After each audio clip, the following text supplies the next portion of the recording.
Welcome to the Transatlantic Call-In Show, the call-in show where you can call in to us and call in and talk to some real trans people and ask us some real questions.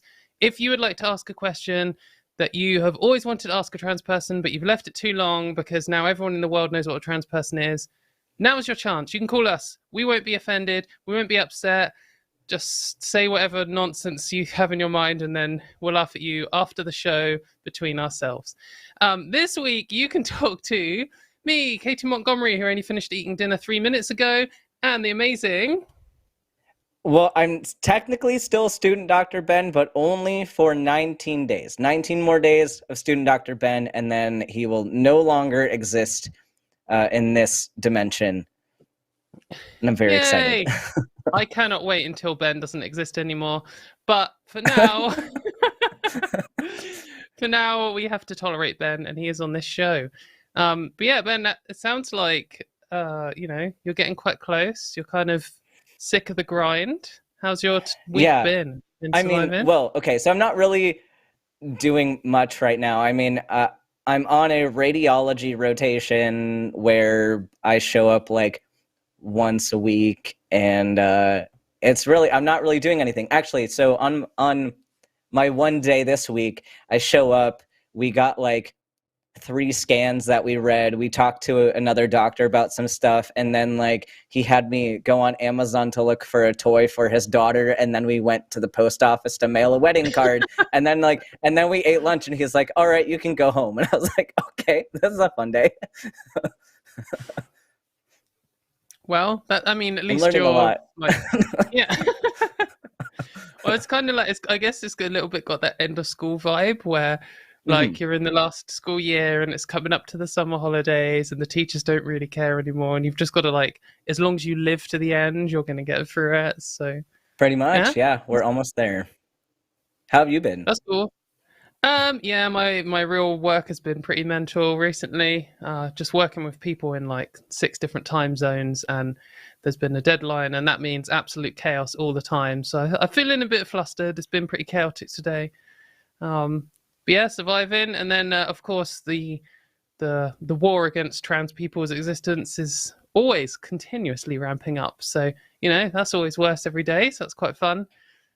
There's been some good. So for anyone who doesn't use Twitter, and soon that'll be most of us, because Elon Musk is destroying it every day. There's this kind of concept of a main character of the day, and the classic example is Bean Dad, where someone says something and then someone researches the history, and then you find out they're a completely ridiculous person, or someone just says some outrageous take and everyone has to have an opinion on it, and then it blows up and all the big Twitter accounts get involved, and suddenly everyone is talking about this one weirdo, and then the next day it's someone new. And I feel like the anti-trans world is generating a lot of them. I mean, they always do, but to get kind of proper Twitter main character thing. But we had one recently, and I think Ben's going to do a little rant about it. And if anyone knows, it's Labia Lady. So they often have names This was a fun time. Yeah. They often have names like Bean Dad or Labia Lady, or I feel like Mayor Forstater was main character of the day or main character of the week almost, when she had that 3-day rant about cartoon alien genitals. It's just when ridiculous people say ridiculous things.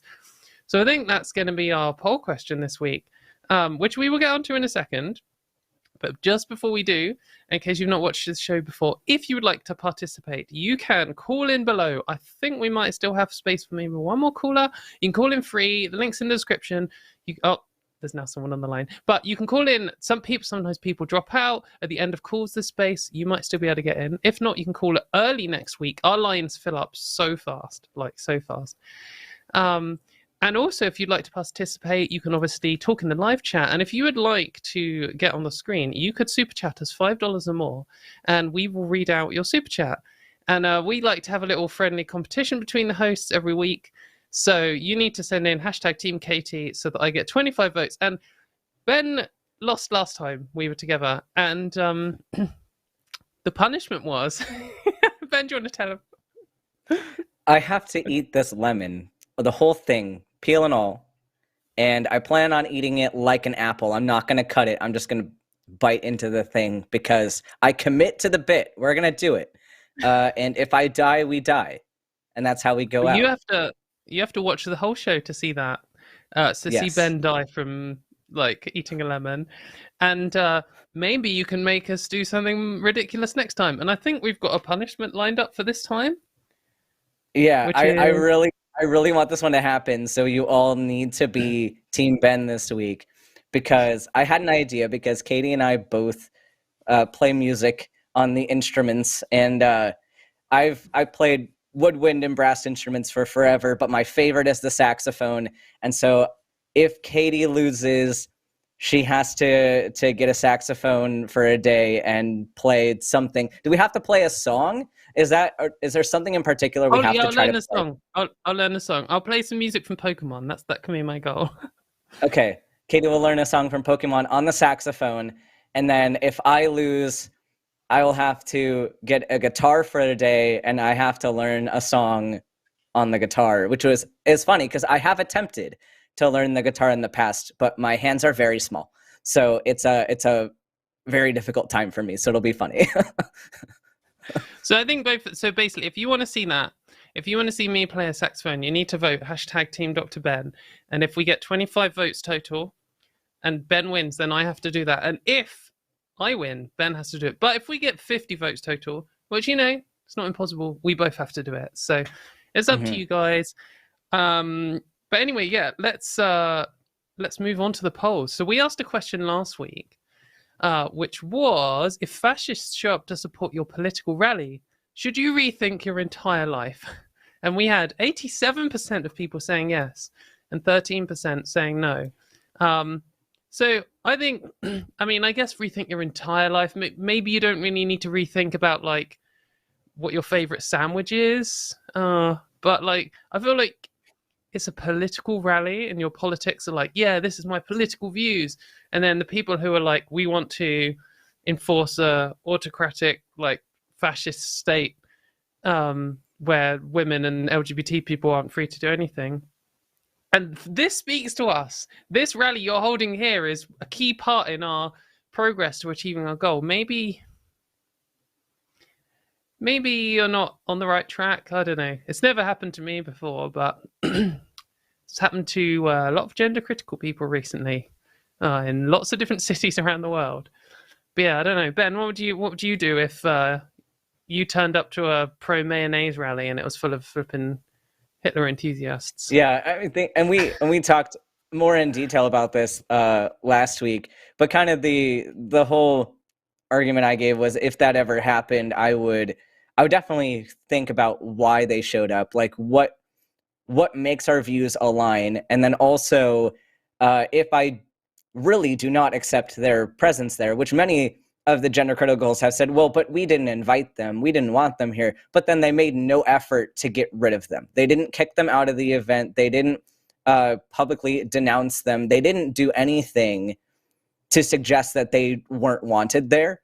So you need to be very clear if you are going to say that you're separate from them in whatever viewpoint. You have to make it clear that you do not align, and they didn't do that. Like you saw people taking pictures with them as if it was a fun thing, and it doesn't look good for them, for sure. And some videos came out afterwards from the actual Nazis saying, well, yeah, like some of us invited us along, or yeah, we mingled with them after, we went to the pub with them after, and all this kind of stuff. So yeah, it's kind of garbage, but I think there's two ways you can tell them they're not welcome. Like, one is you can go over and say, Nazis, fuck off.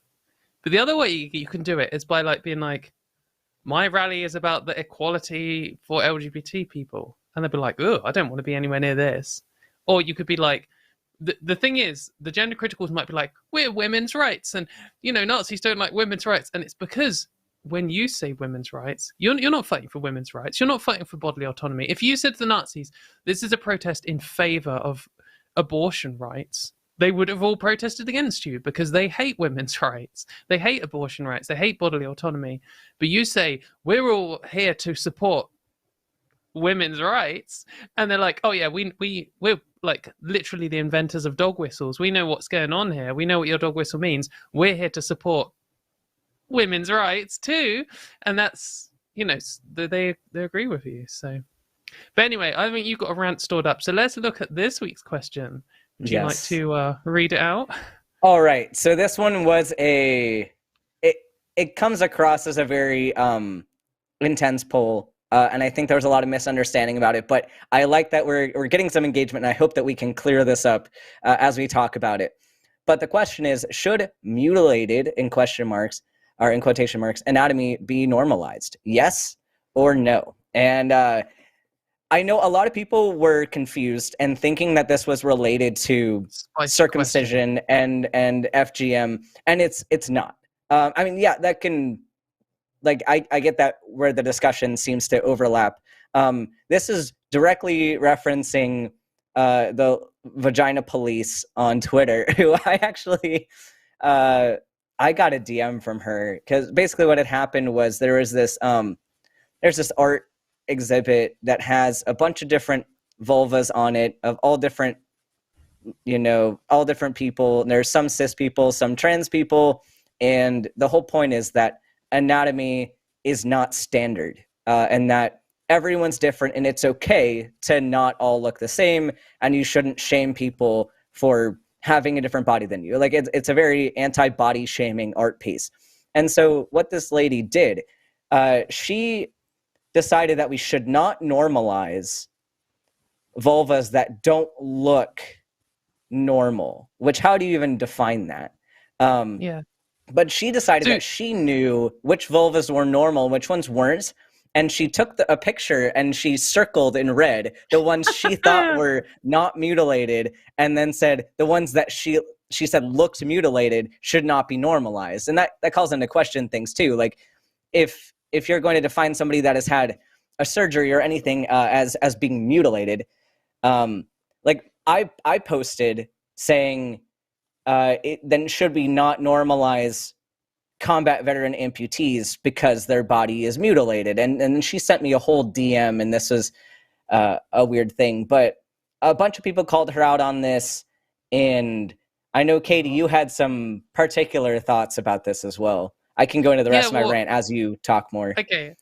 I think what's also important to point out is this happens so often. This is like bordering on transvestigation. I mean, it kind of is transvestigation, which is where, like, you have this kind of art installation, and the artist is obviously like, oh, we're going to get all these different vulva from all these different people. And then obviously the easiest people to find with vulva are cis women. And so there's going to be, like, you know, I'll have 100, and then you're like, oh yeah, shit, some trans people have them too. Okay, well, that means we should have some trans men and some trans women, like non-binary people or whatever. And then they say, oh, we've done this art installation and there's some trans people there. And when you're a trans person, your expectation is, oh, that's exciting. They might have one trans woman, one trans man, and one non-binary person. That'd be amazing. That might be pushing it. They probably just have one trans woman, who's probably their mate, or, like, you know, something. But maybe they even have two trans women. That'd be really exciting. But it's probably in that order, you know. But when transphobes hear that, they assume 70% of them are trans people, because, you know, they always assume, they're like, oh, that you allow trans people, that means there's going to be only trans people. They're replacing us. So then she's drawn these red circles over, like, less than half of them to say these are the normal ones, as in these are of cis people. It's like, you really think they did an art installation about, you know, normalizing different bodies and different like genitals, and they picked 60 or 70% of trans people? It's just so nonsense. Like, absolutely no way. But they convince themselves they can tell, and by doing that, they obviously just have a perfect, in their mind, version of what they imagine it should look like. And anything that deviates more than like 10% from that, they'll just declare it as wrong, you know, trans. And then you end up with the craziest thing. So I'll just say one more thing to rant about this. She was then arguing with all the people in the comments, and a lady replied saying, I'm like a full-time porn star, and mine looks like one of the ones that you've said is a trans woman's vagina. And this lady was like, no, it doesn't. And she's like, I think I know what my bits look like. I hand edit like all of my porn videos, and I've looked at these, like, you know, hundreds of times. I know what I'm talking about. And she was like, no, you don't. All right, DM me your parts. So like, as if that's just okay to say to some random person, like, send me a DM of your genitals and I'll tell you you're wrong about them. And then apparently she went and Googled this lady, which is even fucking weirder, and was like, no, you're wrong. And everyone's just like, what are you talking about? This is nonsense. So, it just, people think that they think their body is the normal one, and they can't accept that people are different. And like, this is just the root of all prejudice, isn't it? So, but anyway, and there are a couple of other layers to add to this too.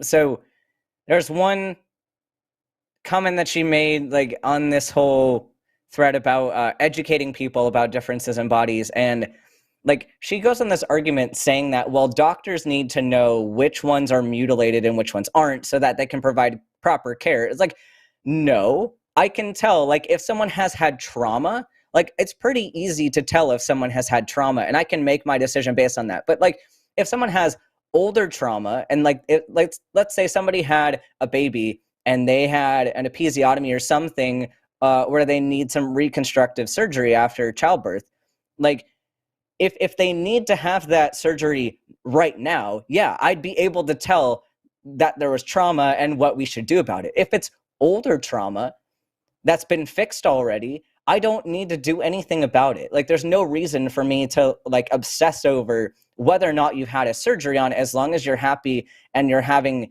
the function that you need to have. But she was talking about that of like, we need to educate doctors on which ones are mutilated and not, and then made some comment about like, well, you don't want to teach that these abnormal ones are normal because you need to know which ones are normal. But then also, you wouldn't want to see mine because mine's too perfect and unattainable. That was something that she actually said. She genuinely said that. She actually said that in a thread. That is why are they like this? Is like, I mean, I find myself saying like, why are gender critical people like this? And it's not that gender critical people like this, it's that people like this are the ones who are gender critical, because they're the ones who think their body is how everyone should be, and anyone who deviates is wrong. And it's just delusional. Like, what are you talking about?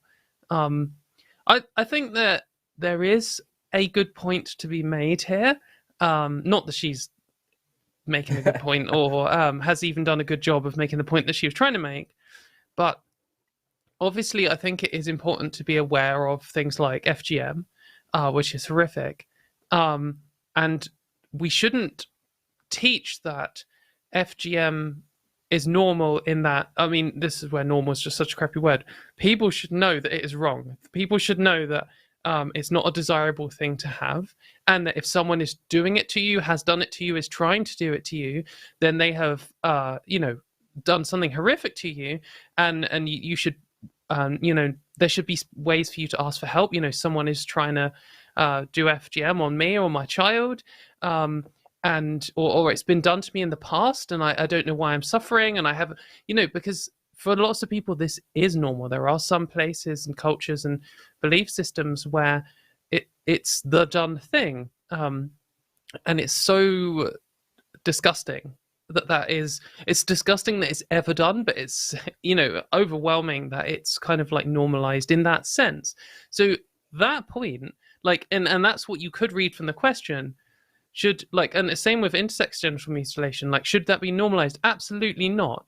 But someone who has those genitals shouldn't be treated like some kind of freak or some kind, to be hidden away. Like, if you are someone who, if there's this exhibition and they're like, oh, we're looking for people with different vulva to be part of our exhibition to normalize different bodies. If you are someone who is, the victim of FGM or IGM or something, and you're like, you know what,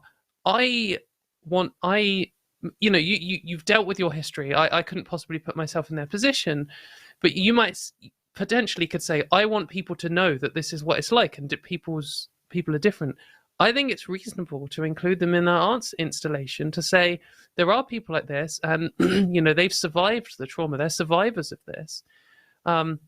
So it's important for the artist to deliver that well. If it's an art installation, you know, they should have some plaque explaining about it, or some expanded thing on their website, or you know, that should be part of it. Or maybe they could do a separate art installation focusing on that and saying how, you know, as part of a protest against it or something. But I feel like the conversation basically was, when they were saying mutilated, they meant trans people existing, like describing me, for example, as mutilated, and that's not only bullshit to suggest that I'm not normal and shouldn't be normalized, but also disgusting to describe me as mutilated, like, because it's just factually false. So yeah. Also, the thing that she said about the cadaver was horrendous. I don't know if we want to bring that up. So the people people started investigating her backstory and looking at other tweets. And then it turned out she had one tweet where she just admitted, literally straight up using these words, admitted to fingering a cadaver to see if she could find its G-spot. Like, which is disgusting. What the actual fuck? That's disgusting. And the fact that she used that language and then justified it by saying, well, my ex-husband, ex-boyfriend, whatever, who was a doctor, said that was okay language to use in place of the word palpate, which no, it is not. It is not, like, and if you're a doctor that's saying that's okay to say that you've fingered anybody when you meant to say that you examined them or palpated an anatomical structure, that's disgusting. You should not be a doctor. That is sexual assault. That is not permitted and should not be permitted in any institution ever. But especially with regard to, like, the deceased and having a cadaver lab, like, it's a very serious environment, and I know most programs take it very seriously. We had, like, a whole thing we had to sign before we had anatomy class saying, like, we will have zero tolerance for any disrespect of the donors, because these are people that chose to give their body for our education. And so you will treat them with respect. Like, you will not joke about them. You will not make any inappropriate comments about them. Like, you will be kicked out of the program, and maybe if not the program, you'll at least be kicked out of the class for doing that. You cannot just, and the fact that she admitted that is horrible. Not just admitted, but said it as if it wasn't a thing that she might even hold back. Yeah, like, oh, I ate a sandwich the other day. Oh, I fingered a cadaver the other day. Like, fucking hell. Anyway, go and vote in the poll if you'd like to have a say, and I guess just interpret it how you want to interpret it, and then argue with everyone in the comments, because that's what is going to happen anyway. But let's move on to some callers, because we have some callers to fit in, and last week we didn't fit them all in because I had to fly like hours after the show finished, which was grim. But let's see if let's do the first one. Let's talk to Helios. Sorry if I've said your name wrong. In Serbia. You want to talk about which countries again? Well, yes, it is, because I know I'm not in the binary spectrum, so I mean, it's not much of a spectrum if it's only binary. I'm pretty sure I am not the gender I am acknowledged as in society. So, and over here, trans people are seldom recognized, and on some maps that I Googled, it says that over here sterilization is required. I haven't heard of that, meaning it's not even discussed on the news or in social circles. So it is bad here. I might be able to immigrate this year or next year. I basically only have Canada and the UK to choose from. And Canada has cheaper healthcare, so Canada. But I realize my circumstances aren't the same as everyone else's, so I thought maybe it would help some other people in problematic countries to know some of the options that could be recommended. Oh, well, that's very kind of you to think of everyone else as well. So I guess I can speak from the UK point of view and about some other countries in Europe, perhaps, and maybe Ben can say, probably knows a lot about the USA. There is a big range, and there are some countries where it's like just illegal, or where there is mandatory sterilization, or it's basically inaccessible. And there are countries where it's not. But the thing is, it's not always a straight, like, it's not always like the countries with better trans rights have better trans healthcare. For example, the UK has quite good trans rights. Like, globally, we're one of the best today, despite our like media pushback and stuff. Trans people have been encoded in our equality law since 2010, and kind of before that for decades. And that means that we're quite free and quite protected. But our healthcare here is actually really bad. And if you had a choice of Canada and the UK, I'm sure I don't know what Canadians think, but most of the UK people are listening will probably laugh and say Canada so quickly before you'd even finished your sentence. Because, I mean, the waiting list here is in the order of years. The protocols are all really out of date. They won't prescribe certain medications. You can't get like hardly anything free apart from hormones and GRS. So yeah, it is. It's not always so obvious, and so it's kind of hard for me to speak on the healthcare of other countries. I mean, one thing I have to find quickly looking up here is by TG's LGBT rights organization have done a trans healthcare map of Europe, and they've marked off Spain and Malta as the best, and that does make sense to me. Spain recently has progressed a lot on trans rights. And Malta is just, for some reason, like the best country in Europe for trans rights. But lots of Western Europe, I just have to ignore that 90% are religious and a little over 80 are Christian. I just have to ignore that. Yeah, and they don't have abortion rights either in Malta. So it's a very Catholic country with this weird, for some reason, they're pro-LGBT. But like Spain is very good, and France and Germany, Netherlands, Austria, these kind of countries, Denmark.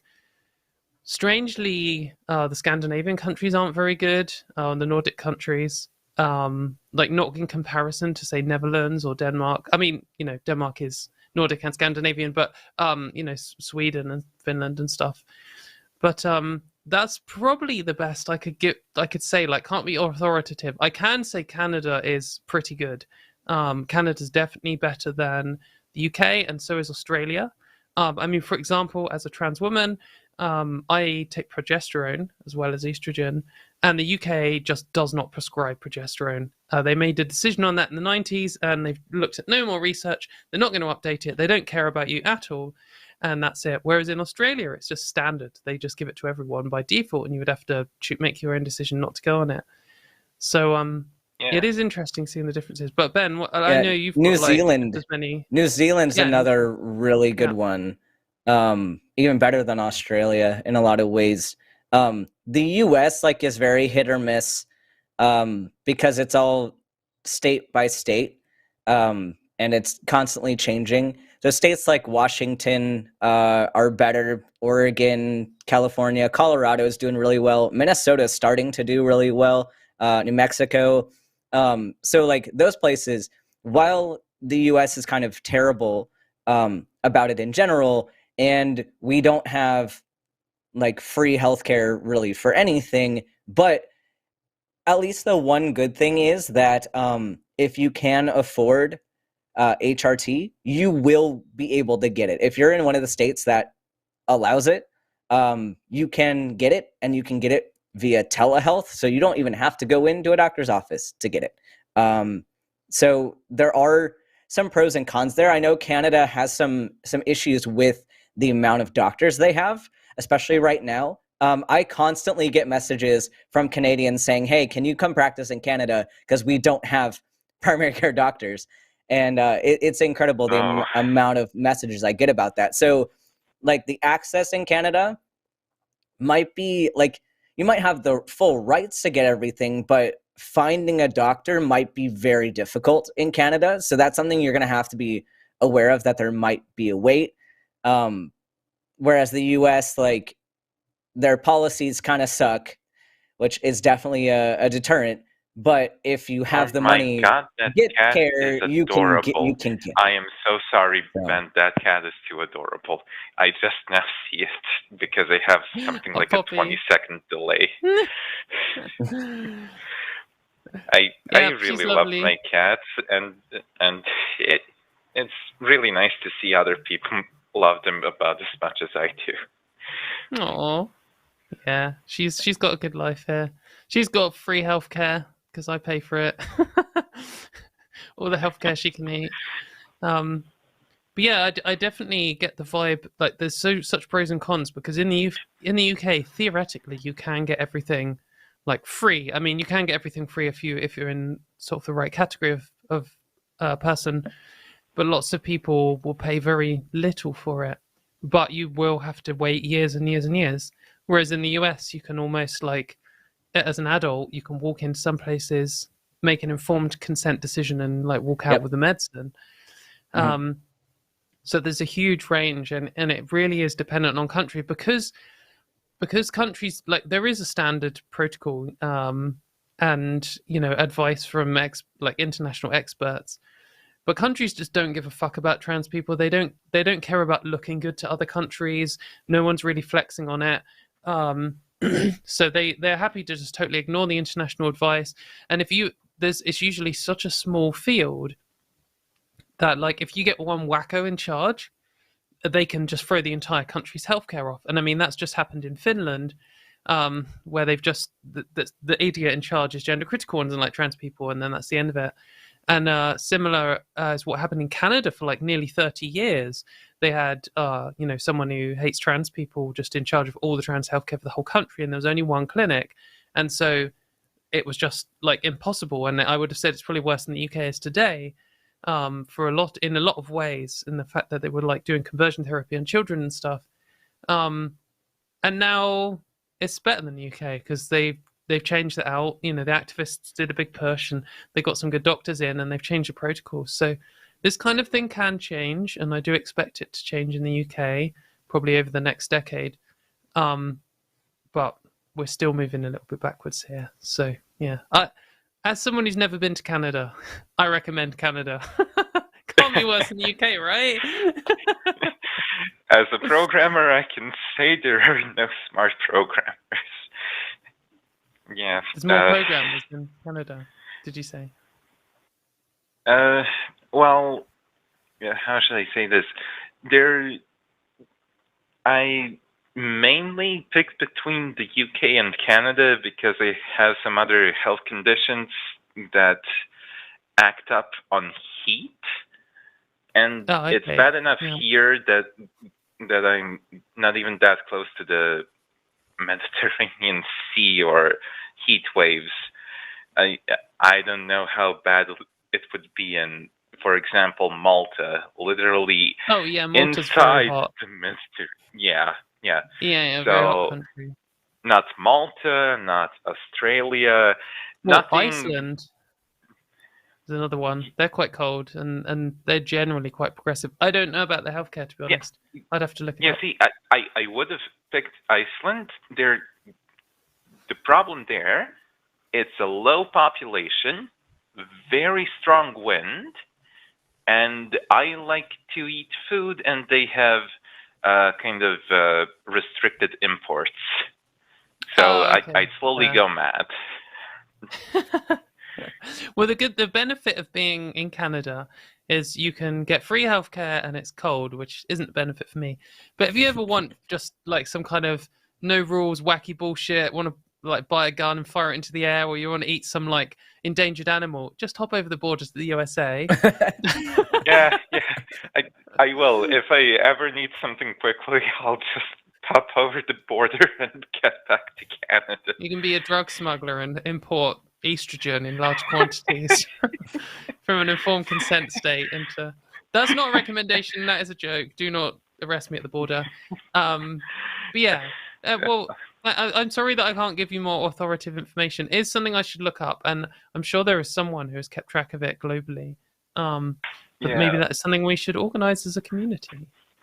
And also, I'm really sad. I can't send cat pictures and cat videos. No. My cat is on its back with its paws across its chest and wagging its tail cutely with the stomach up in the air, and it's just so cute. Well, what you can do, I don't know, this is probably a bit cheeky to say, just so you know, what you can do is make a YouTube profile and put your cat as the picture and then send in the super chat, and then at least we get the little picture at the bottom of the screen. But anyway, yes. My cat is my YouTube profile. Oh, well, there you I cannot send money because I can't input money because I have no money.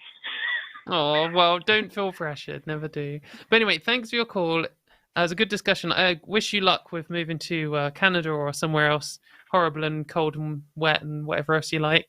And good luck finding healthcare that you need. And hopefully hear from you again in the future.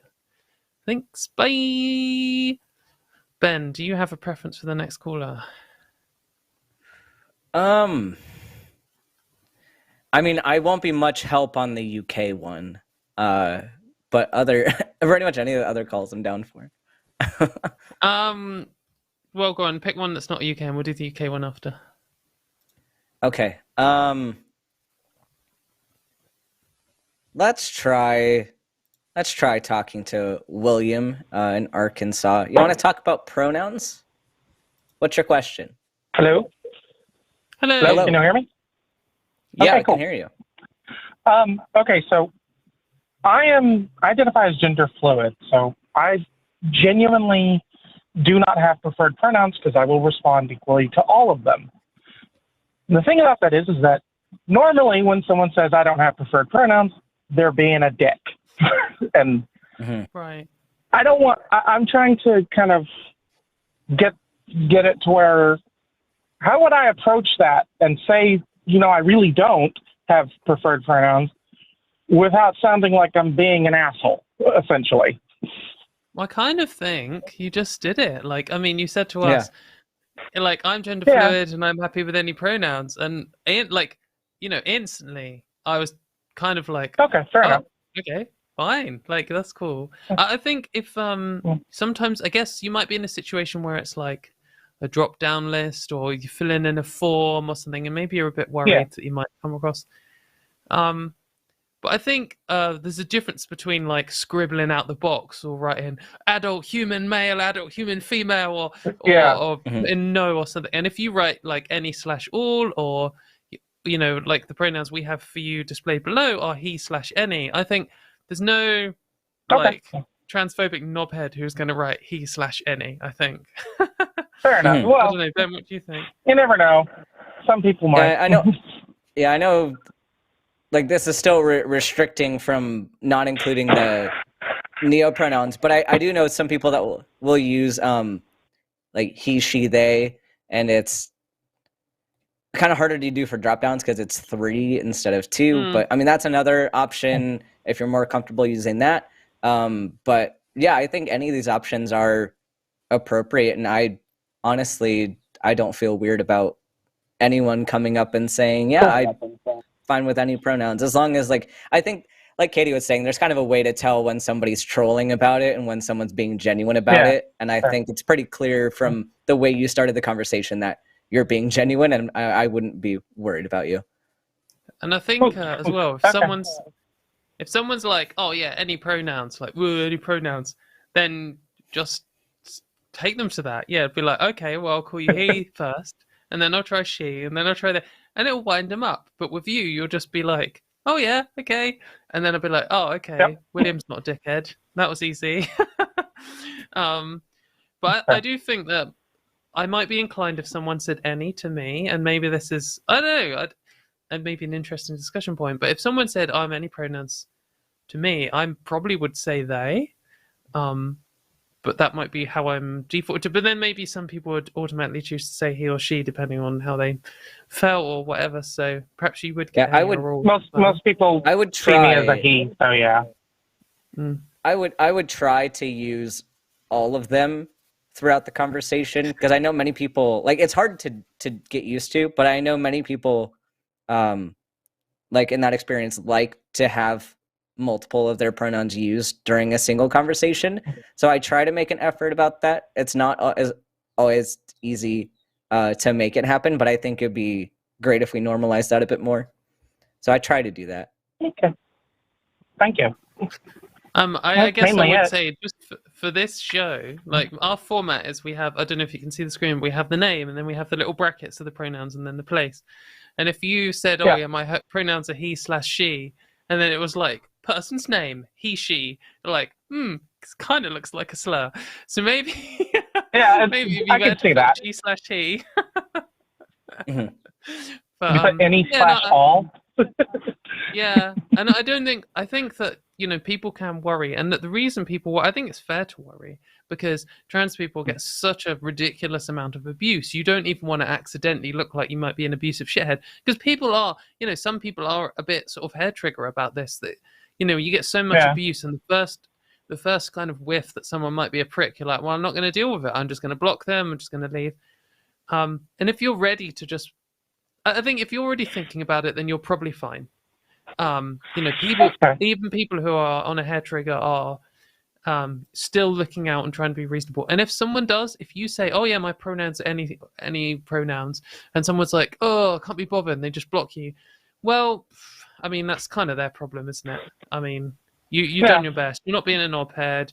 You're trying your best. You're thinking about it, and in the end, people have to, you know, take some responsibility for making a bad judgment. So all you can do is... Yeah. I did have another question while waiting as well, if that's okay. Yeah, I think so. Real quick. Huh? Okay. To the topic of the whole thing, I don't want any genitals. So is that like an option people can get? It is, to be honest. In some places. I know that, for example, Mexico, I follow someone on Instagram who went to Mexico, and I think it's called like nullification, genital nullification or something. I don't know anything about it. I don't know what the procedure is like. I don't know the results. I don't know the scientific literature on like the, you know, success rate and the all that kind of stuff. So I would recommend looking it up. But it is something that some people do get. My advice to anyone who wants to get any surgery at all is talk to as many people who have had it as you possibly can, and find people who don't just find people who are saying it's the best thing they've ever done in their life. See if you can find people who didn't have the best experience or who regret it or whatever. So then you can hear from every perspective and you can know the pros and cons. Sort of like reading reviews on a product, essentially.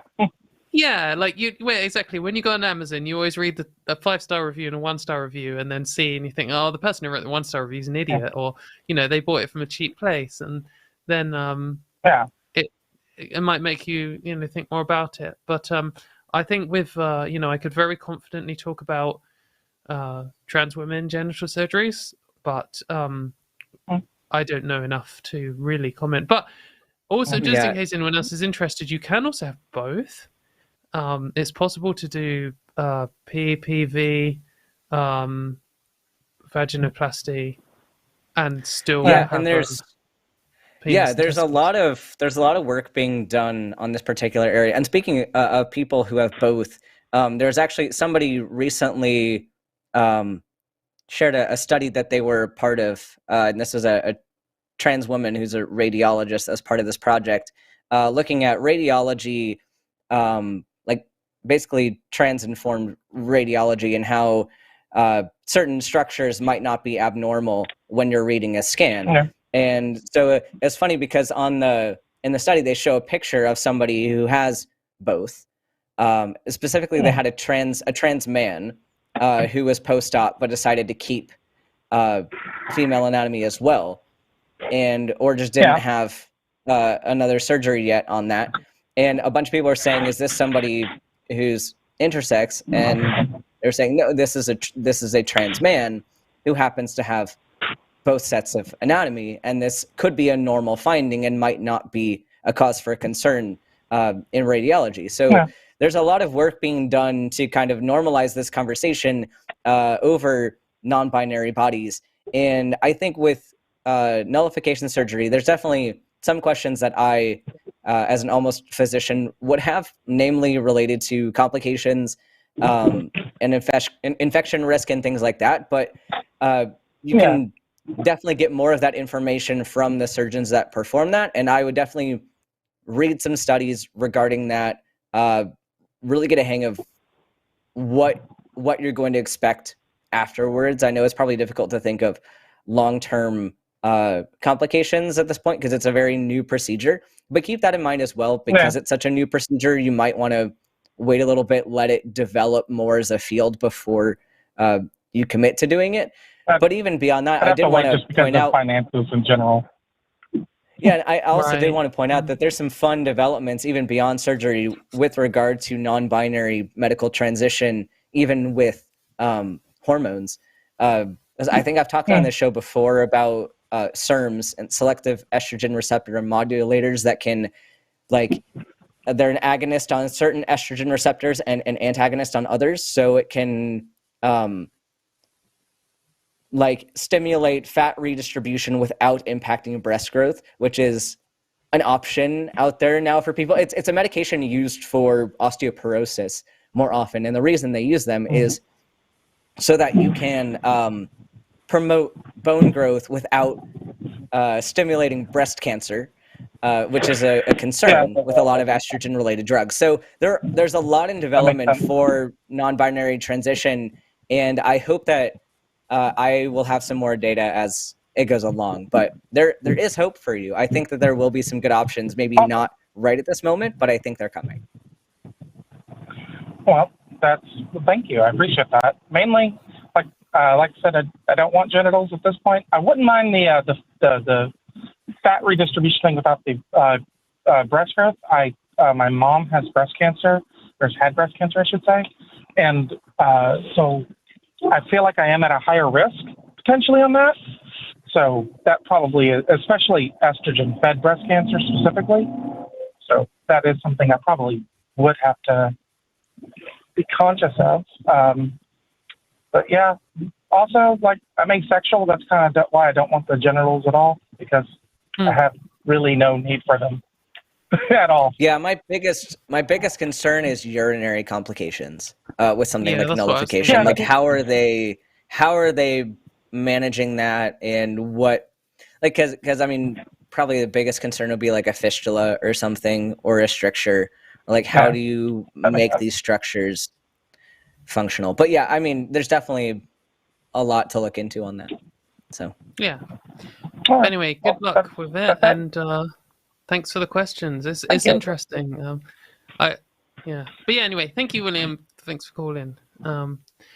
It's always interesting to hear from like other trans people, because like sometimes my reaction is like, oh, why would you want like genital nullification surgery? And then I think about it and I'm like, why would you want a penis? Like, it's the same feeling for me. Like, I'm in the reverse. I'm like, why wouldn't you want a penis? Like, I'm very sad that I don't have one. Yeah. So, and it's weird. And I think that it's worth reminding yourself, like, because sometimes you get binary trans people and they're all weird about non-binary people. And I think it's just a lack of being able to empathize with someone who's basically exactly the same as you. Like, they want a body, they'll benefit most from a combination of sex characteristics and whatever that they don't have. And that's literally what you have as a binary trans person. So it's exactly the same. And that's why it's good to have all of these healthcare options. Yeah, it's cool. Yeah, so we said we would take the UK related question next. So we're going to talk to Ellis, who's actually in Missouri, who wants to talk about UK universities. Yeah, so I am a trans woman who just started HRT over a month ago, but congratulations. I'm still like full boy mode, but yeah, that's beside the point. Anyways, so I've wanted to go to the University of York since 2019, and the current political situation in the United States is only making me want to go there even more. However, I however, one thing I realized is that living in the United States, I can't really know that much about the UK. So I was kind of wondering if there was any sort of advice that Katy could give me to sort of help me like sort of navigate like getting adjusted when I actually go to the university in the UK, and it basically just sort of especially how to navigate the NHS's trans healthcare system. I have no experience whatsoever navigating a public healthcare system, only privatized stuff, which is they burn a hole in your pocket. That's the only thing they do. They rob you. Before Katy answers, can I just say, I'm sorry, Ben, I just wanted to say I am very sorry that the question is just so Katy centric. I asked her for advice a while ago, and she told me to call in. So I really appreciate you pitching in, but I did want to apologize. Well, I just wanted to ask, like, is a foreign, because you're going as a foreign student, right? Like, you're not a UK citizen. Yeah. Yeah. I don't know how it works. Like, what is eligibility like for public health in the UK? Are you even eligible as a foreign student? Yeah, as a foreign student, you can get it, but I think that I don't know for students, but I think that often people have to pay some kind of fee for it, like some flat rate to have NHS care. For students, I don't know, because student fees are quite high, lower than they are in the US. But perhaps it's included. I couldn't comment. I'm probably going to sound. I feel like this is the second call in a row where I feel like a bit ignorant about the thing. But I do know that it is possible to access NHS care here. What I would say for sure is it is good you are already on HRT, because I would talk to other Americans who have gone from the USA to the UK and find out what documents they needed. It would be good to get a letter from your doctor saying, you know, Ellis is diagnosed with gender dysphoria and is a trans woman and does need estrogen, HRT, and progesterone or whatever. And this is the exact drug that she's on. And well, this is Missouri is an informed consent state. Well, but Missouri is an informed consent state. You might find that there is a service offered by the doctor who will do some kind of foreign letter. I don't think you don't want to turn up to the UK with no medical records at all and just be like, oh yeah, I'm trans and I want to go on estrogen, because your GP, they might be like, oh, that's fine, but they're quite even if it's like, oh, I'll refer you to the gender identity clinic. Yeah, and even if it's informed consent, you still have documentation of it. That doctor has documented why they gave you this medication. They have to do that legally. Yeah. Yeah, absolutely. So they can get you a letter that says, here's why, and they can get you your medical records to take over with you. So you won't be going in blind. It's worth getting more documents. I really appreciate that. It's worth getting more documents than you need, because getting documents once you're already in the UK is going to be much more difficult.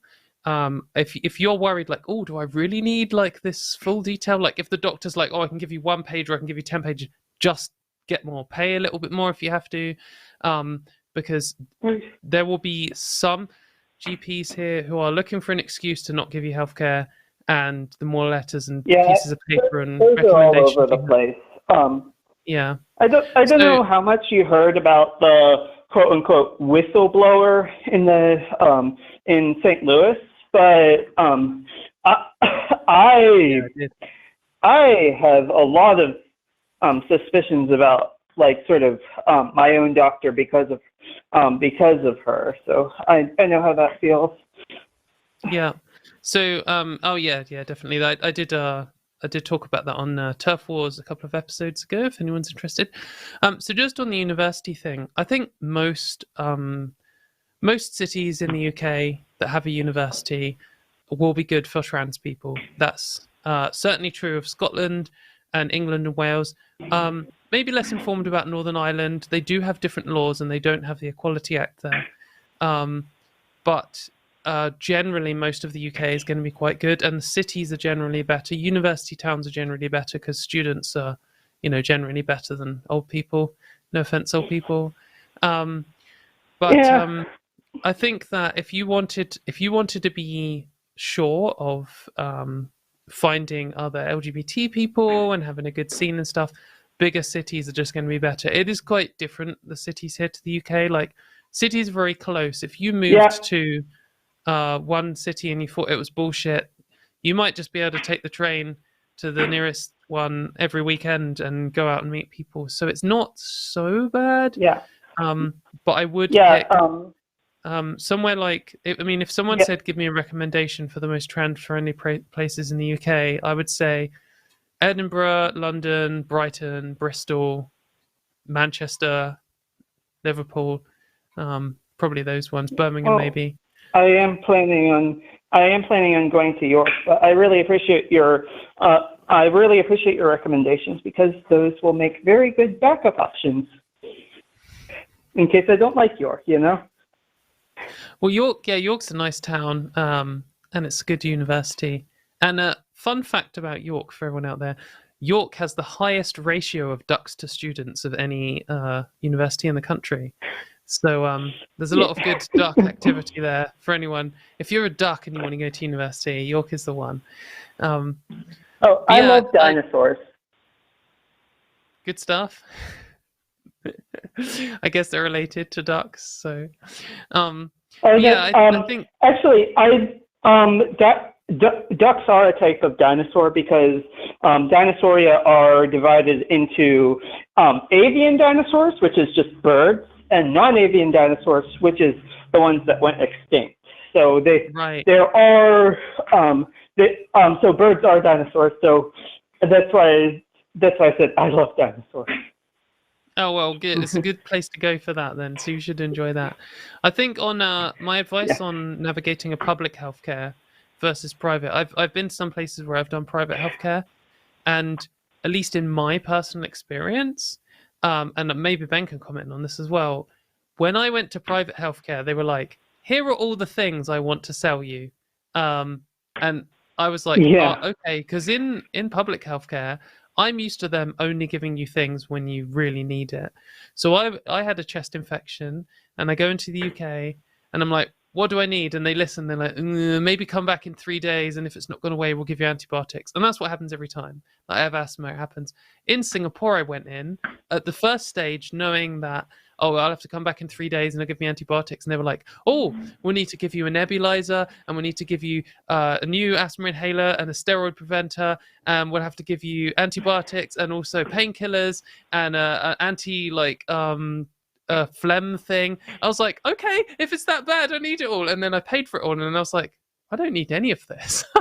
I only need the antibiotics. So you just got to be ready to fight your case. When you talk to a GP, especially about trans healthcare, there are some great ones. I had one good GP once, and she was amazing. She fought my corner. She was ready to give me the right medicine. She was ready to write the right letters. But I've had other ones where they literally just refuse to give it to me, and you are entitled to just ask for a different doctor then, and that's fine. And I think that it can seem a bit like the NHS is this one monolithic thing, and you're just assigned someone. But you're not. You can ask for someone else. So that's my top advice, pro tip. Yeah, I really appreciate you letting me know about that in particular, because I didn't know about that, and I am a communist, so I'm not really all that in on the whole private healthcare thing. But I do feel like growing up in America gave me this impression of a nationalized healthcare system as sort of inherently very depersonalized, and so I'd never really thought that asking for another doctor would be something that you could do. But you've always been able to do that. Like, even in the US, you have 100% the right to fire your doctor. I just I just in the I US. I just like never really thought of that as like being something that Yes, good to that know. like you'd like have a right to, you know. Yeah. Yeah. Well, I hope Yeah, I that's. guess I I hope never really thought about it at all. Yeah, well, this is the kind of thing. This is why it's important to hear from like trans people who have been through it before you, because like I had never considered that before. I had never like I used to go, and this is probably going to upset Ben to hear. I used to go to the doctor and just assume that they had my best interests at heart, and that was probably true. And then when I came out, I still had that kind. I mean, you know, as a British white person living in a nice place in the UK, I was privileged, and that was true. And then I went to as a trans person with the same attitude, and it is not true. And Yeah, and I this wasn't is used to have an advocate for myself. And I had to be told it by other trans people. You know, you have to ask for more. You have to say no when they deny you. And yeah. But there's something here too that like because I'm seeing a little bit of there's obviously good reasons to mistrust the health system as a whole as trans people, but I don't want people to forget that like I'm in your corner. You have trans doctors that are here, and like I've seen people dismiss me and what I'm doing to help because I'm part of the establishment that's hurting them. And I understand that there's mistrust there. I understand the concern, but also like you can ask me these kinds of questions. Like I know the healthcare system. This is my job. This is my field of study. Like, and I want to hear your concerns. And so like, if you have them, like, sure, be very particular about who you go to, but also like utilize your allies, utilize the people who are in your corner. Let us know what you need, because I will fight for you. I will go to bat. And there was something that I know there's this whole fiasco online about like, I'm not going to get into the nitty gritty debate of the DIY hormone thing, but like it hit me a little bit that like people were so ready to dismiss doctors in their corner.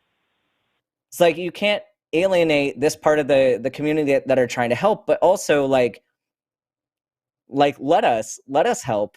We want to be here, and there are more options than like I get that people say, yeah, I as a non-healthcare person, you might not feel like you have a way to fight against certain things, but like that's my side of the fight. This is what I'm trying to do, and we all have our own little area. So like I'm not getting involved as politically as some people. I know like Josie's doing a lot with campaigning and things that I feel like maybe I'm hopeless in that kind of aspect, but I trust her that she's going to take that fight there. And I hope that people are going to start to warm up to the trans doctors trying to lead this end of the fight, and that you won't forget that we're here and that we're resources. So yeah, hey, I believe. Ben, can I tell you something? Sure. Okay, so Then we'll move on. So I think that a lot of trans people are in a very, very, very desperate situation, and they've been very traumatized by the society they live in. I don't disagree with and you. They've had a lot of people turn against them, and because of that, they're lashing out. And I think that you should keep that in mind when they lash out at you, because I understand, and I'm not saying this but to it's like also scold you. important I'm to saying this communicate. to It's sort of also reassure you, you know. Yeah, no, it's important to have this conversation though, because yeah, even though it might be an instinctive response, it's not helping the people that are trying to fight in that corner. Because I talked to Katy and Arden like when all that stuff was going on, and it made me not want to fight anymore. It broke me for that period of time. And so like I get that it's a trauma response, but it can hurt you in the long run to do that. So I'm trying to I get that, normalize like having good conversation with I'm in your corner. with our allies. And yeah. So that's the point I was trying to make. Yeah. Anyway, Yeah, thanks. I'm in your corner, Thanks Ben. for your call, and we will talk to you again in the future. Good luck with moving to the UK, and get all your documents in order. Oh yeah. Thanks, Yeah, Ellis. thanks. Bye. Yeah, it's I don't know. There's a UK call for you. Let's talk to one I get that's very left. fired up about that. But It's all good. If you want to get Ben fired up, then you need to vote #Team Katy, so that after eating a lemon, he has to do a No, shred you gotta guitar vote. solo. No, you gotta vote for Team Ben because I want to hear Katy honking like a goose on the saxophone because that's what it sounds like when you first play. It sounds pretty gross. I am going to be the sexiest goose honker you've ever seen. Anyway, let's talk to. I'm interested in this call, and I'll perhaps let you start on this one, man, because I did all the talking in the last one. Let's talk to Alex in California about a conservative meme. Alex, what's this meme? Okay, so it's been like just hanging around for a while. It's basically where you have a trans person who says, I identify with this gender, I identify as a woman. And then the next panel, it's like an archaeologist digging up their bones and saying, no, this is a man. And that meme's been going around for a while. And I was just wondering what your thoughts are on it, because I feel like I'm pretty sure that's not how archaeology and anthropology works. It's garbage, and it's irrelevant because they're trying to say like you should live your life the way we want you to live your life because someday in the future when you're dead and don't know what's going on, some archaeologist is gonna dig up your bones and be like, that's a man or that's a woman. Like, why do I care? Like, I know I'm gonna die. I know I'm gonna be. I might be found by an archaeologist in the future, but why should that dictate how I live my life today? Why does that dictate how I dress or how I talk to people or how I interact with the world? It's kind of a non sequitur almost. It's like, it's not addressing the like kind of what the trans movement is and what we're actually doing. Like, it's a distraction saying, well, this is objectively true, whatever. But why does that matter for anything? It's an attempt to say objectivity, and it's almost like saying, oh, well, when you go to heaven, you'll have a man's soul. It's like, well, one, I don't think heaven's real, and I don't think souls are real. Two, I don't care. Like, so what? And it doesn't affect me today. But it's also this kind of, like you say, it's an attempt to say, oh, well, my beliefs are objective. And that's just total garbage, because not only do I not care what a future archaeologist might think my skeleton is, also, I'm probably going to be cremated. So, well, actually, also, I'm never going to die. So fuck you.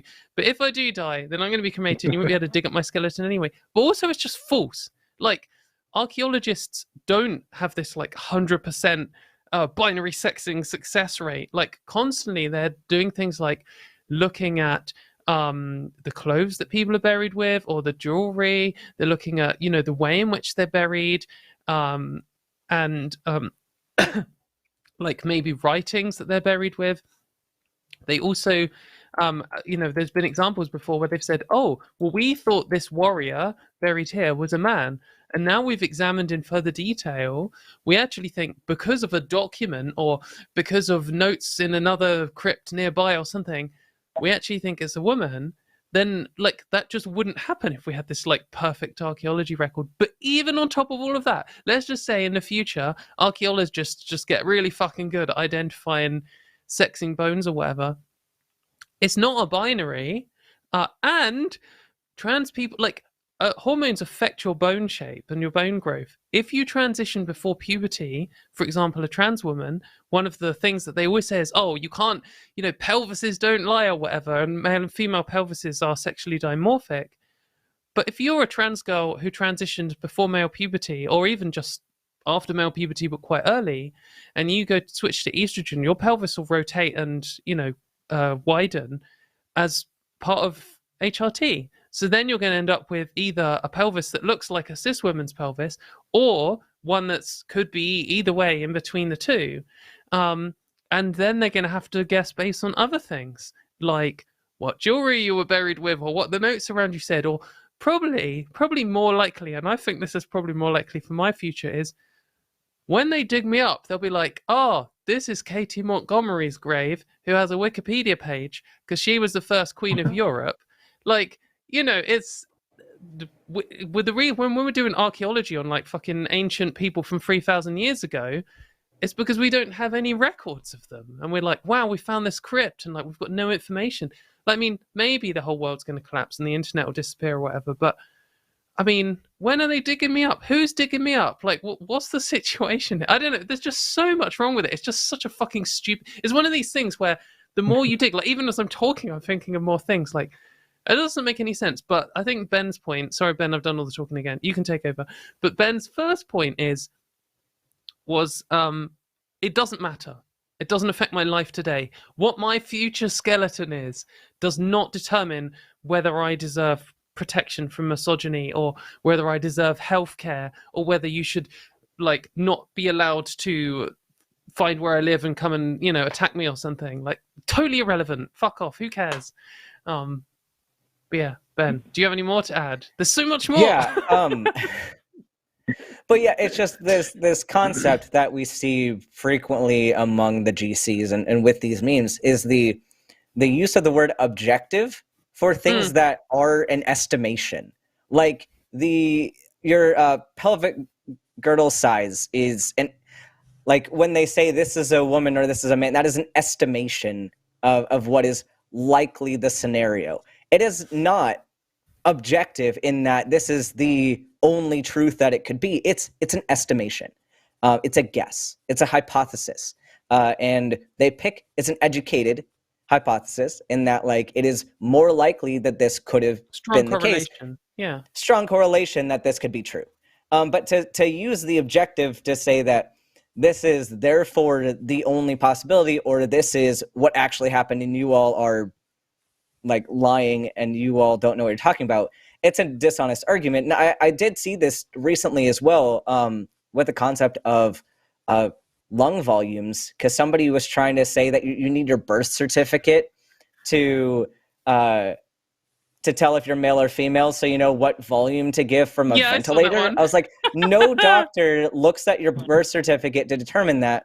And I was making the point that, and I got mansplained too by someone who is not a doctor about what calculations are done about lung volumes.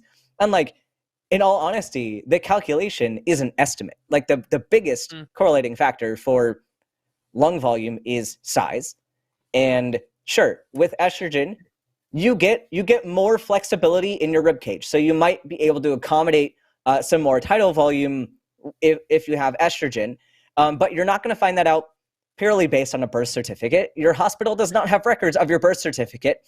They're not going to look it up. But what they're going to do is they're going to factor in the calculation and they're going to guesstimate, hey, based on your size, I think you could handle 400 milliliters of tidal volume, or you can tolerate 500. And they're going to give you that number, and then they're going to evaluate and see how you do. They're going to look at your ABG and say, okay, are they doing better? No? Okay, let's change this amount and make it more accurate. Like, it's all an estimation, but they go off this objective reality when none of it is 100% objective. It's a guesstimate.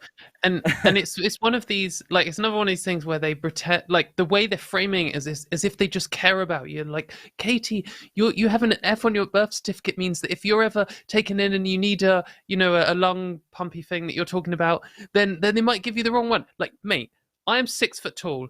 When they put me in an ambulance, they're not going to be like, oh, well, it's a good thing she had her birth certificate in her pocket, which is completely fucking ridiculous. And it says female, so we'll put her on the smallest one because little weak females can't hold. Like, they're just going to look at me and be like, she's fucking giant, mate. She needs a big one. Like, well, and like, let's say if people are saying that sex matters that much, which like they determined from the study this person was even sharing, it's like a 10 to 12% difference, which is not much when we're talking about lung volume, because you can easily titrate that. But like, making the point of if you're making sex the primary variable, are you going to give the same lung volume to a 6'5", 6'5" NFL player man who's in his like 20s? Are we going to give the same volume to a 2-year-old baby because they have M on their birth certificate? Like, come on. Just like pumping them up. The baby's just like... This is a balloon. But also, it's like one of those things where just it doesn't make any sense because this objective thing, the way that gender critical people feel like the world works is there are two totally separate like classes, almost like different animals, or even like different, like one's a robot and one's a ghost or something, like totally different conceptually separated beings. And then on top of that, you can like choose what clothes and makeup and hair you have, and that's the only difference. And it's just like so factually wrong. Not only are all like most sex characteristics have some kind of overlap range between the variables that they have, but also, as it like mentioned earlier about the skeleton thing, transition changes sex characteristics. Like if you're like a trans boy and you start on testosterone early, then your lung capacity is going to go up as to what it would have been if you didn't, and like your height and all of these kinds of things are affected by hormones and other things in your life. It's just so ignorant. Alex, we've properly ranted off here, and I feel like I could rant for longer. How do you feel like, does this address your concerns? Do you think we've missed anything? No, that was great. I love hearing you both debunk this stuff, and it's amazing how wrong they can be on so many levels about this stuff.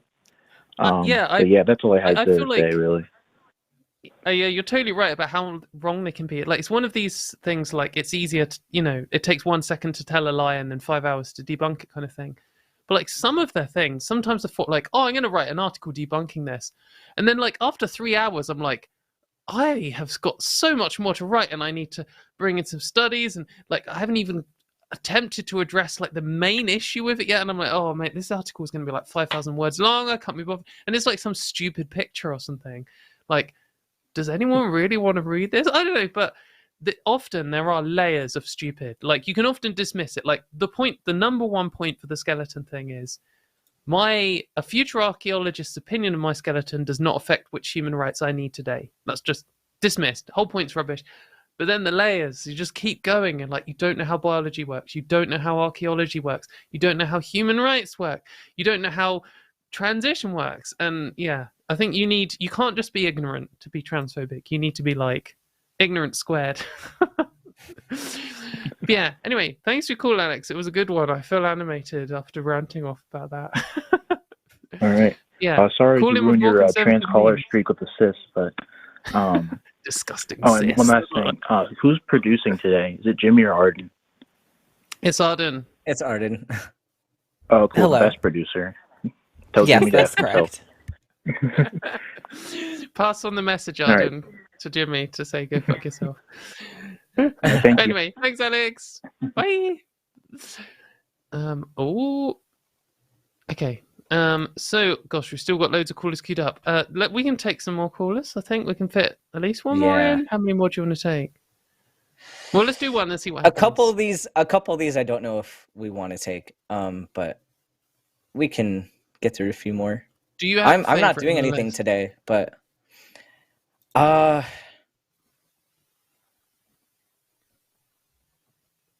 what do you want to talk about? There's some interesting stuff here. Yeah, I mean, we're having a wide range of stuff. Let's talk about number 11. Let's have Mike in Alabama who wants to talk about the long-term effects of transitioning. Mike, what do you want to know? Yes, good afternoon. Thank you for taking the call. First, I want to say thank you for having the show. Really appreciate you guys giving this as an outlet. Question that I have is, right now I have seen a lot of studies that talk about the benefits of transitioning prepubescently and the mental effects that it has, but I haven't seen a lot of the negative effects. And I'm wondering if those studies come out where, for example, we see that higher estrogen levels lead to more breast cancer, that kind of a correlation there, not necessarily causation. Would that change the idea in terms of transitioning people at an early age? Well, not really, because, I mean, I'm just going to address the estrogen thing. It's no different than a young cis girl growing up and having the risk of breast cancer. Like, you're giving people developmentally appropriate levels of hormones, and if somebody has the DNA to have an estrogen responsive breast cancer, like, it's no different in a trans person. Like, if a trans person were to have risk of that later on, it's kind of the same thing as, just understanding that there are going to be cis people that have that risk later on. So to magnify that risk just for trans people is a bit unfair to say this is a reason to not transition early because this might be a risk when we're accepting that risk for cis people. I think maybe, of course, like for something specifically related to that, you could look into maybe earlier genetic screening, but even then it's kind of wasteful in, you need certain genes to be present in order to have that increased risk at all to make it worth intervening early. So I think from a medical perspective, a lot of this conversation it's kind of nuanced and it's kind of sticky because on the non-medical side, it's kind of, it seems more black and white of, I want to know all the risks at this time. I want to know everything that's going to happen, all that stuff, which is fine. It's fine to think that way. It's not really how we think about this medically. A lot of medicine is related to not necessarily every single outcome that you could possibly have. It comes down to utility and probability. So if something, even if you have a risk of developing something in the future, what are the benefits to intervening about that risk? And that's kind of where the conversation needs to be. Like, yeah, everybody on this planet has a risk of breast cancer. But when is the criteria, like when is the line of intervention? And I think we'd have to see a very significant difference in trans girls only versus cis girls to say, yeah, this is an absolute or a relative contraindication to HRT at a younger age. Because I honestly don't see a physiological difference of why you need to single out trans people getting estrogen at that age compared to a cis person. I know that was a bit of an estrogen rant, but that's all right. I think that it also, like you see with this bone density thing, so if you go and hang out in anti-trans space, they'll be constantly talking about all the negative, possible consequences, and lots of it's totally beyond ridiculous. They'll read some study that says 1% increase in breast cancer, and then they'll be like 100% of trans women die of breast cancer after 15 minutes of estrogen. But there are some where their nonsense conspiracy rubbish is based on something, and like they'll talk about bone density, and for puberty blockers without primary hormone, basically puberty is what causes your bone density to go up for both men and women, and for male and female puberty. And so if you delay it, then your bone density doesn't go up. And then when you start puberty, it then goes up and it catches up to where it was. But you have this kind of period of low bone density. And they kind of talk about it as if this is some kind of like huge slam dunk. Like, oh, well, low bone density. Like, didn't think of that, did you, stupid trans people? Well, fuck you. Now we've got to deny healthcare. It's like, are you really they're obviously not trying to suggest anything because they haven't thought about it. But the claim here is that it's better to have slightly stronger bones and to grow up as a boy and turn into a man than it is to have slightly weaker bones and be a girl who grows up into a woman. Like the way off here is just so insane to me. Like, what? Just ignore trans people for a moment. What cis person in the world, if they said, "Oh, I'm afraid we've just done some tests, and your bones are going to be 10% weaker unless I forcibly transition your sex," who the fuck is... No, everyone's just going to be like, oh, okay, I'll take the 10% weaker bones, please. I don't want to medically transition into a man. And it's a more nuanced conversation than that even, because, yeah, like estrogen and testosterone have a function. They're not the only things that have a function in bone density, right? So things like what we encourage older women to do when they are of an age of risk of osteoporosis, resistance exercise is really helpful. Vitamin D concentration is helpful. Your parathyroids are going to be active in this process. There's a whole feedback mechanism of your osteoblasts and your osteoclasts and how they work to build bone and break it down and regulate your calcium levels.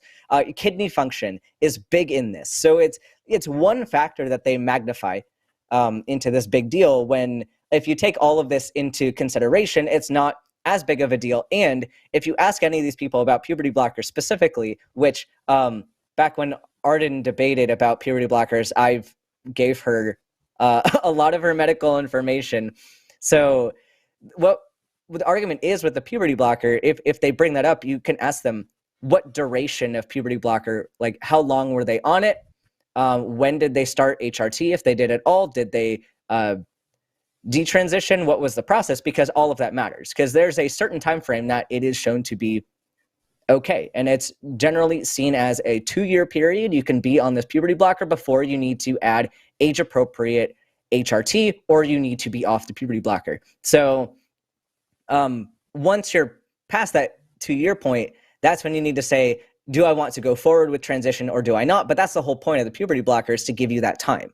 So people aren't factoring in. They're thinking you're going on this for your entire puberty, and that's not the case. You're on this for a very short time, and then you're getting that bone density back. So, and you're oftentimes on the puberty blocker with some amount of HRT. So a lot of that can be mitigated. So, and then if we just, like, one extra point, I guess I'll make before I'll ask you back, Mike, is if we just now step out of the realm of like realistic medical science and we do a hypothetical, if we said, let's say transitioning takes 10 years off your lifespan. If you are an adult, say you're like 25 or something, whatever, we'll make this the lowest controversial group for this. If you're a 25-year-old and someone says, you can live the rest of your life as a woman, or you can live the rest of your life minus 10 years as a man, like, to say that to cis men and trans men, or then the other way around for cis women and trans women, would you rather live as a man or live as a woman for 10 or less years? That is a decision that person can, they can weigh up the pros and cons of that. Let's say it took 50 years of, if I was told, and it was factually true, the day I came out, like, if you start hormones, after 6 months you would die, I wouldn't have taken them. Like, there would no contest for me. I would rather live 70 plus years or whatever, 170 years probably, I don't know. I'd rather live 200 years as a man than 15 minutes as a woman and then just die, and that may be the end of my life. But if they're like, you're going to probably live to 85 as a man and you're going to live to 75 as a woman, and like every single, like, if I got the choice now, maybe at that point it would have been a harder decision for me.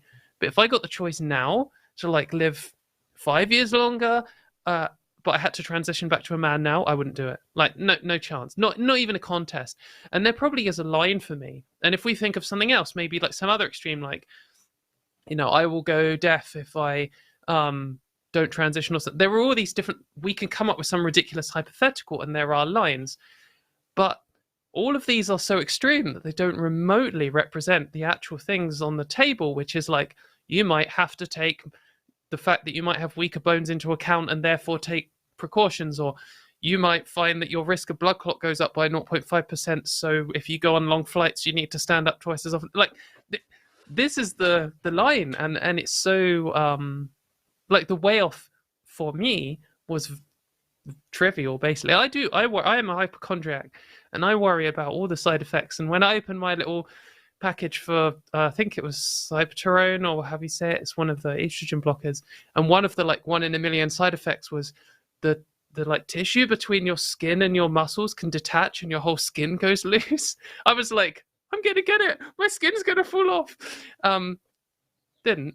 Like, I don't know, it's the same with any medicine, and I guess with any decision. Anyway, Mike, I would like to hear from you, and how do you feel to that? Yeah, no, I definitely understand where you're coming from, and I get the point that there is a risk of cancer and that sort of thing. I use that more as an example than a specific.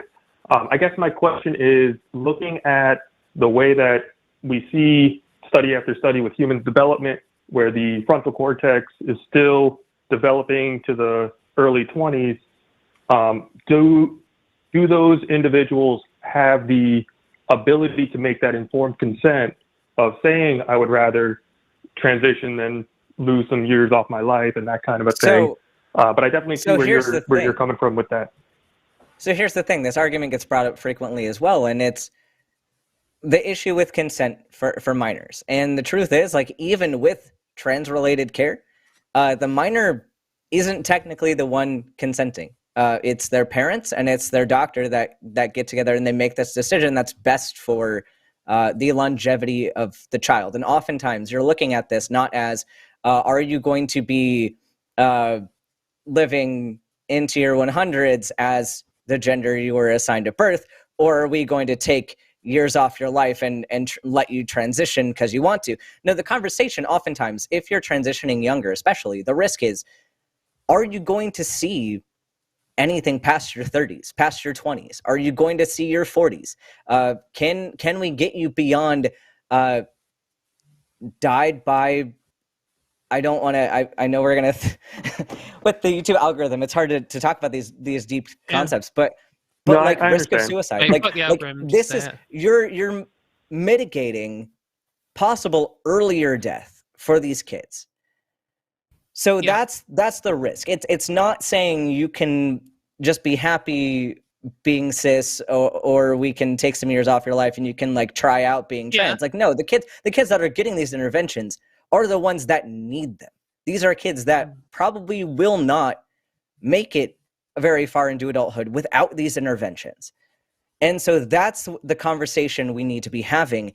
And it's not like, yeah, the kids cannot technically consent, but there's concepts of informed consent that are already around for kids, where medical professionals can intervene on behalf of a child with the most up-to-date standards of care.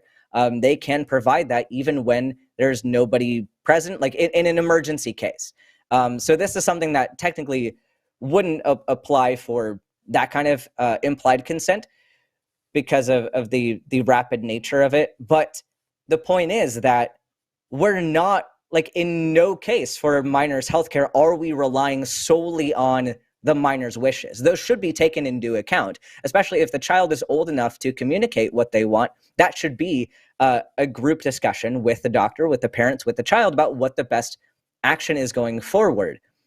But in none of these, even like in children with diabetes, in children with any other medical condition, Cancer. Yeah. it's not up to the kid to consent. Yeah, kids with cancer, it's not up to them. They get a say, kind of, but at the end of the day, that decision is going to be made based on the best, most up-to-date standards of care, and if they meet criteria for that, and if the parents and the physician are on board.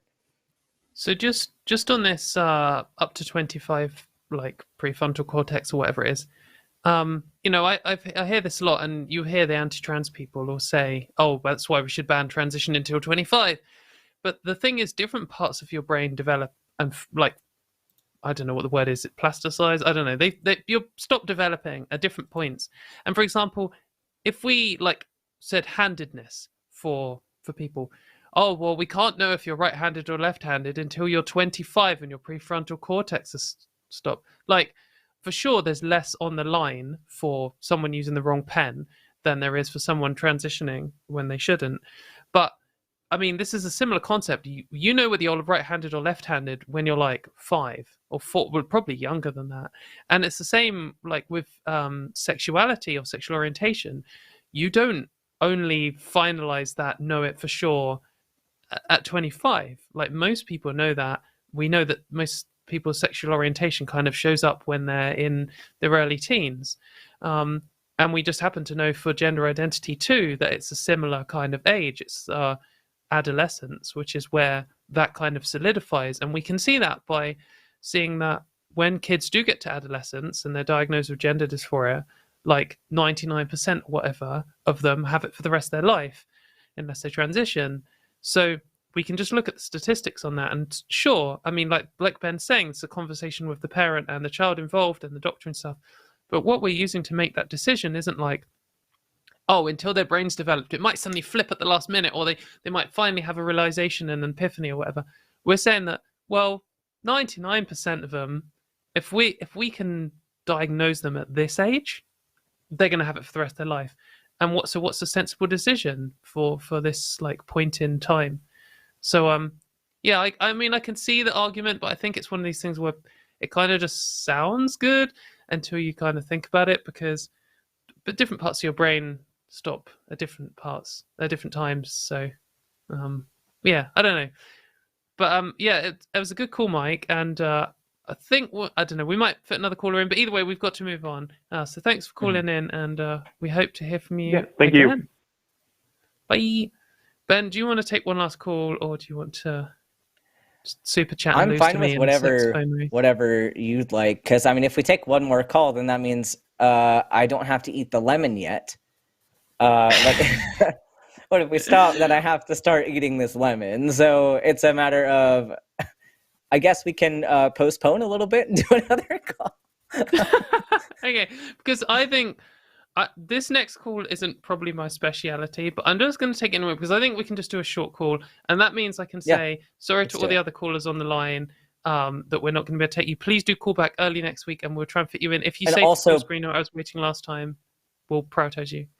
Sorry, before we forget, we do need to shout out the call screener Dragon today. Thank you for call screening, and that next week, if you didn't make it on the show today, if you're one of those last few callers, it will be Arden and me next week, so you can call in next time and talk to both of us. Wicked. So I'm going to take a call from Raven, who wants to talk, and this is I don't know if I'm going to give a good answer to this because I'm not really a sex person, but wants to talk about masturbation after transition. Raven, what's your question? Yeah. So I'm not trying to be offensive, but I'm just curious for my own personal stuff. So commonly or personally, I guess not personally, is the sensation of masturbation and/or sex for male to female better or worse after transitioning? Not counting the mental aspect to it, if you can separate that. Right. Yeah, just like raw sensation. Yeah, it's an interesting question. I'm not a sex person. It's not one of my top needs. I'm a food person. So I guess I can only give you my kind of vague experiences and then what I've heard from other trans women. And it'd probably be interesting to hear from Ben about stuff if he wants to share and talk about trans men too. But I found the mental aspect for me was a really big deal, and that's kind of the majority of it. So that's massively improved, obviously. So I feel like there's kind of maybe 3 main stages in my transition and in a lot of trans women's transition, which is pre-everything. Then there's sort of hormones, which I guess is the early stage and the late stage of it. And then there's after surgery. So pre-everything, I guess, sex gives you endorphins or whatever, and the kind of the end of sex, the last 1 second, was really nice, I guess, feeling. But that's what it was for me. It's very much I don't really like any of this, and the mental aspect is really dominating, and I don't really want to do this, and I feel horrible about myself, and I have to dissociate in a way. But the last 1 second is amazing, but then I kind of felt awful again afterwards, because then suddenly I'm out of the moment and I look disgusting and I don't want to be here and I don't want to touch myself kind of thing. But that 1 second was good. But then when hormones started, I think that that 1 second, it's a funny way of describing it. I've never really talked about this on the show before. It's an odd way. But I think that it became, if you imagine it on a time graph, I think it kind of went down a little bit. It was less intense from just hormones, and that was fine for me. I mean, I don't really have. Yeah. Anyway, I didn't really have much sex in that time, and I didn't really, not really a masturbating person. I don't know why I'm really talking about this. It's probably going to regret this. It's going to be all over Twitter. But then so. Not much changed, but then as hormones went on, I think that it not just became a little bit less high, but it kind of the time lasted longer, and I didn't feel so terrible afterwards, and it just kind of felt nice afterwards, and I just kind of relaxed into it. But then switching to the next stage, kind of after surgery, there's totally new sensations here. The actual process of sex can be nice, not just the 1 second at the end. And there's I guess different types of orgasm. And I feel like the build up is, good, and whereas it wasn't before. And the high can be just as high as it was in the pre-everything stage, but it can just last ages. And it can be more more aware of myself, I guess. And afterwards, it's like a smooth runoff. It's not like just like a 1 second spike done. It's like a whoa. I don't know. That's my best attempt at explaining my very cringily way of trying to explain my sex life. But yeah, I think that it's. I usually hear from other trans women that similar things, maybe, but I think people are much more sex focused than me and could give a much better explanation. But I guess the one thing I would say from that is different surgery techniques have different results. And I am very fortunate with my results, is the best way to put it. But anyway, Ben, do you want to give the reverse just for so completeness? I'm also not as big of a sex person either. But it's very interesting, like, because I even just with hormones, because I have not had bottom surgery, the change is pretty astounding, and it is basically the reverse of what Katie said, which it's like the intensity was less like before, like it was less intensity like throughout, but it lasted longer. It would take a lot longer to get to that end point. It takes a long time to get to that end point, and then it doesn't go as it's not as powerful when it gets to that end point, or at least it wasn't for me. But then I start T, and then all of a sudden it's a lot faster. It does, like, the buildup does not take as long, and that 1 second is very powerful. I was like, this is different than it was before. And I do have to say, in my opinion, it's more enjoyable now than it was before for me. But I mean, it's interesting to hear our perspectives on that.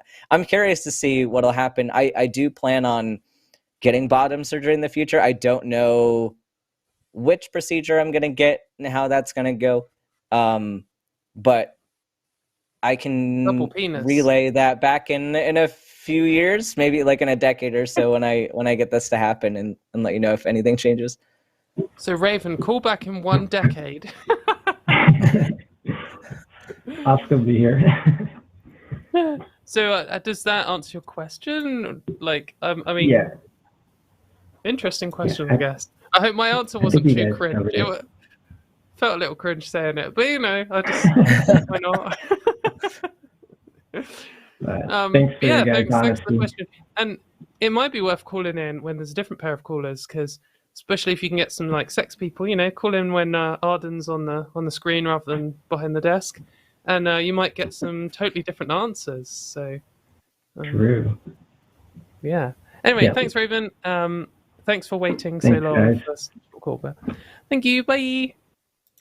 Right. Show's a little bit longer than normal this week, and we're making up for me having to disappear early last week. And also, this is like Poppy's 6th appearance, so this has been a good Poppy show. So if you would like to vote for Poppy in a super chat, if we're about to read out the super chats, and there's going to be some good super chats because everyone. Oh yeah, are we going to do the lemon first, or should we do it while it? Shall I read? I was going to do it throughout because it's going to take me a while to get through this lemon, so I'll just eat it as we go. This is now, people can tune in at this point. The rest of the show is all a waste of time. This is the finale. Ben eats a lemon while we do super chats. And if you would like to vote for Poppy with the hashtag Team Poppy, that means that Ben will have to play guitar next time. Or if you want to see me honk like a goose, then vote for hashtag Team Lemon. And Team Lemon, Team Saxophone. Yeah, okay. So, Arden, line us up. Ben, take the first bite. The peel is so... I've done this before, by the way. It's fucking revolting. Did you even take the label off? No, is I it did. A waxed lemon? There's just a glare. Is it a wax? What is it? Okay. I don't think there's a wax. It's just... There's a lot of juice everywhere now. Yeah, the juice is quite bad, but the pith... Oh, man, just thinking about it makes me want to throw up. Anyway, first super chat. Yeah, it's from Naresh. Trek Crowns, 123... Thank you very much. Hello, just checking in. I hope you both had a good track. Sorry, I can't say it. Hashtag Team Katy for the kind words on the last episode. Thanks, Naresh. Ben, you're smashing it. You don't look like you're struggling at all. I'm a trash can. I've told you this. $5 from RPG Debunks. Here's my question. I want to know genuinely, how are you doing? Hashtag Team Ben, hashtag Team Mayo, hashtag never a red coat mayo hater. Yeah, you red coat mayo hater. Yeah, I'm doing great. I'm about to graduate from medical school and I'm eating a lemon on a live show. Honestly, it's making me feel sick. I'm having flashbacks.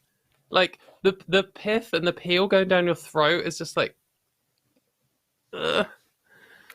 So grim. Another one from Naresh. Here, I'm gonna grab something to like. I'm getting juice everywhere. I'm gonna grab a bowl or something. Okay. Spillage is lickage, by the way.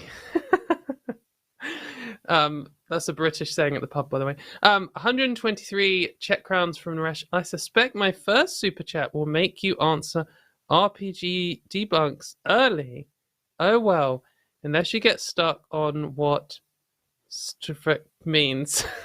Is it I don't know how you say a V in Czech. Stavritek? Let us know. Next. Oh, I gotta read. Okay. £5 from Faye. Hashtag Team Ben. I want to hear some saxophone. Hell yeah. I really want to hear Katy play the saxophone. I kind of want to play it. That means we need 50 votes because I want Ben to be humiliated too.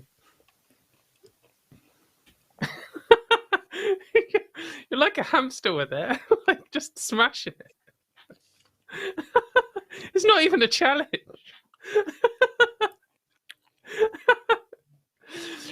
$5 from James Cole. If I presume that means Katy. If Katy plays the sax, I'll put my cats in the other room with earplugs. I'm sure it'd be that bad. I hope Poppy stays safe. Oh, Poppy. Hashtag Team Ben. Hashtag Mayo is from the gods. Yeah. Do you know what gods fucking did? They invented torture. Don't trust them. Oh, look at this face.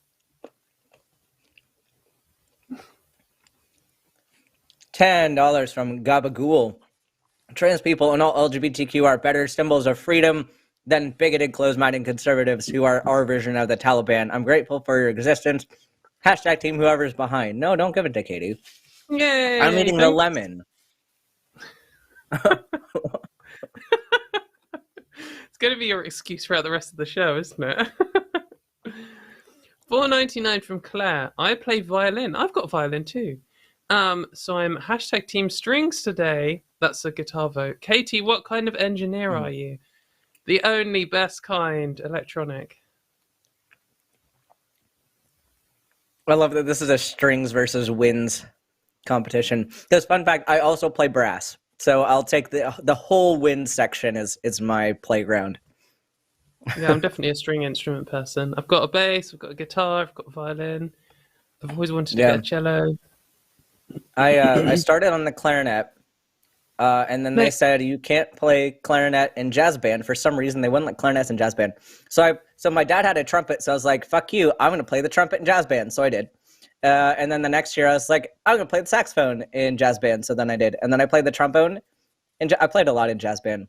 And then like my last year of high school band, I was like, I am in the clarinet section, but I don't want to fight everybody for first chair anymore. So I switched to bass clarinet so I could be first chair all the time and not have to try. So nice. Did you get your point for this one, Katy? I don't remember. No, I think this is no, not yet. Ben, isn't it? Okay. Wait. No, that was you. Oh, Team Strings. Yeah, no, Team Strings is you. Yeah. Okay. Wait. Sorry, we just got like 8 super chats at once, so I'm like, yeah, you're juggling Team a lot. Strings because I'm Team Saxophone. Okay. Yeah. $20 from Stacey Ann. Team Dr. Ben. No hashtag, no point. It's true. Them's the rules, but I mean, you know, maybe if you send a $5 one, I'll do like 2 votes for Ben or something. So, you know, I'm the producer. I get to make the rules now. So. Oh God, I shouldn't have dunked on Arden all these years. $20 from T-Bug. Sorry, I'm like eating. My kitten is at Roger. I'm going to say Roger, said we should get a super chat for Helios and their cute kitty. It's hard to choose, and I love Mayo, but it's been a while since I've seen Katy. Hashtag Team Katy. I don't want your vote, Slime Lord.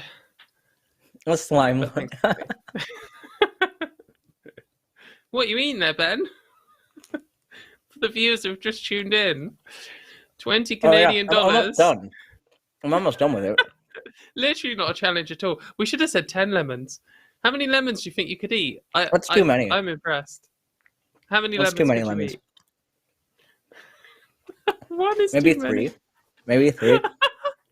No, the Right, part that is challenge. making this less fun is that so I have a permanent retainer on my bottom teeth, and sometimes my it's tongue will like instant. scrape it and it hurts. And so I have like 2 taste buds that have been swollen for the past couple days.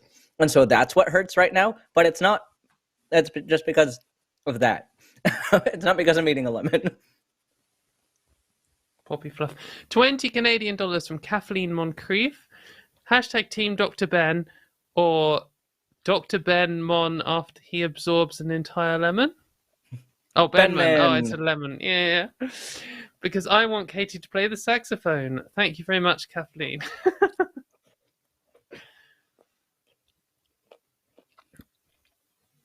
Oh, it's me. Do you want me to do it? Are you eating the pips as well? I'm eating the whole thing. There will be nothing pips left of as this well. lemon. Okay. Yeah. $10 from Master of Darkness. I've got like juice all over my face. You are beautiful people that deserve nothing but love and respect. Keep up the good work. Thanks, Master of Darkness. Isn't that Ozzy Osbourne? $5 from William Matters. Being autistic, calling in was both terrifying and awesome. Thank you. Thanks for your call, William. I'm glad that you called, and I hope that it was helpful. And you did great. Don't worry. Well, it's me again. 1999 from Dark Matter. The targeting of gay and trans people is the spear tip of Nazism. It was in the very early 1930s, and it still is. Not even the rhetoric has changed. There's no parallel. It's just a single line. Hashtag Team Medical Debt. Hashtag Sexy Honk. Yes. Saxophones. I like the sexy honk for the saxophone. That could be the name of the glorious. episode. Sexy honk. $9.99 from Ramona. What is the normal amount of times to sob while watching the Lord of the Rings trilogy? I'm about a dozen times during my much-needed therapeutic rewatch. Hashtag Team Katy. Hashtag the tales that really mattered. I don't know. When are the crying moments in Lord of the Rings? I guess when... Oh, spoilers. I guess when Gandalf dies, and they have that, like, sad bit at the end there. I mean... It depends how much it gets you, but like when Aragorn... No, who gets stabbed? Frodo gets stabbed in the first one as well, didn't he? And then in the second one, when like, a lot of people die. Doesn't Haldir die in that one or something? It's not in the books.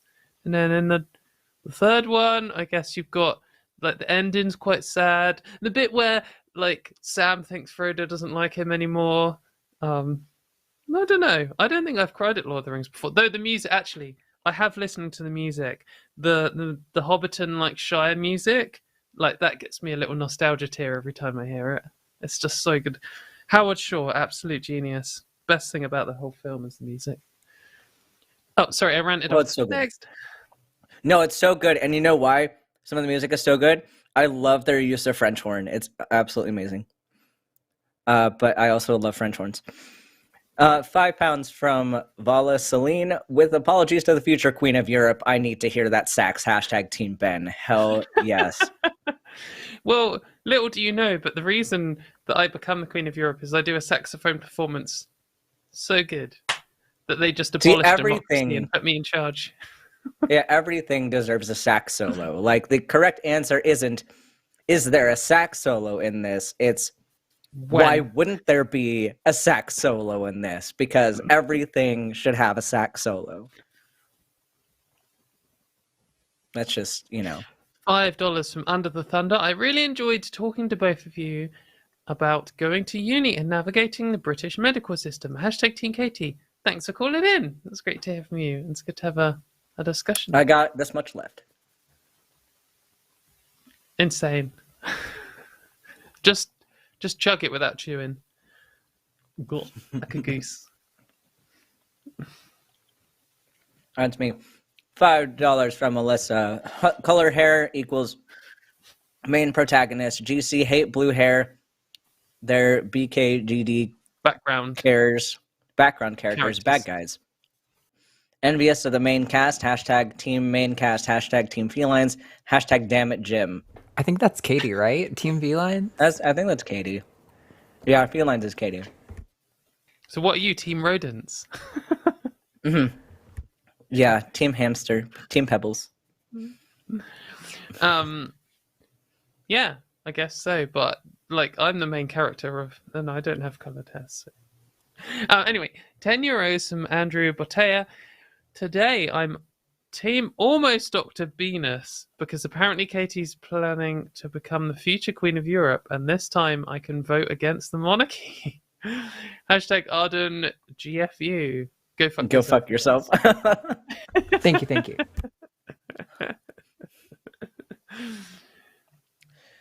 £5 from Vala Celine. Republicans would have us believe we can't. No, I still got I was waiting to read this before I take last bite.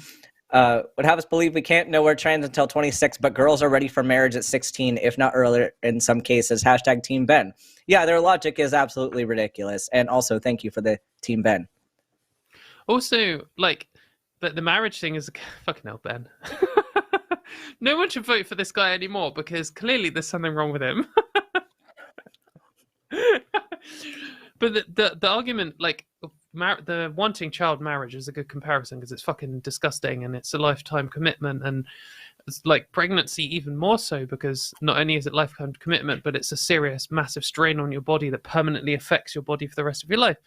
But so do other things like becoming a professional ballet dancer or a professional American football player permanently affect your body for the rest of your life. And like, for American football players, I mean, I think it might be controversial, and I'm not an expert here, but I've heard there's a correlation with like some kind of brain damage from certain players. And like, you're worried about 10% less bone density, and yet you're fine with your kid going off and getting a double chance of getting brain damage or something. None of this is concern for trans people. All the people who go on about regret and low bone density and detransition and stuff, they don't care about that. They just don't like trans people and they just want an excuse. And that's why they come up with fucking bone density arguments, as if that's a reason to take someone's healthcare away. It's ridiculous. Anyway, $4.99 from DJ the Second. As a gender fluid, my pronouns require a short statement. He or she, never they. Dealer's choice.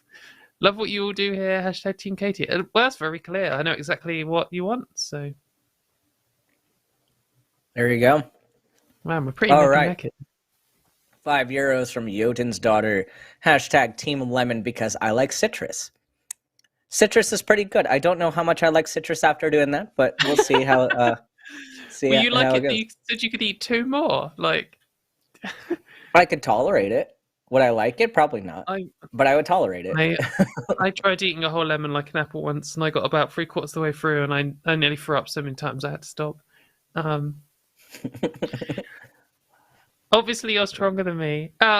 Anyway, is it my go? No. Yes. 5.55 from the Horsey set. # Team Poppy. I feel like Poppy has emotionally manipulated me into sending a super chat, but I'm okay with it. She has. That's been her goal this whole time. Don't know where she's gone now. So you get that one, and Ben just won the poll in chat, so you each get a point.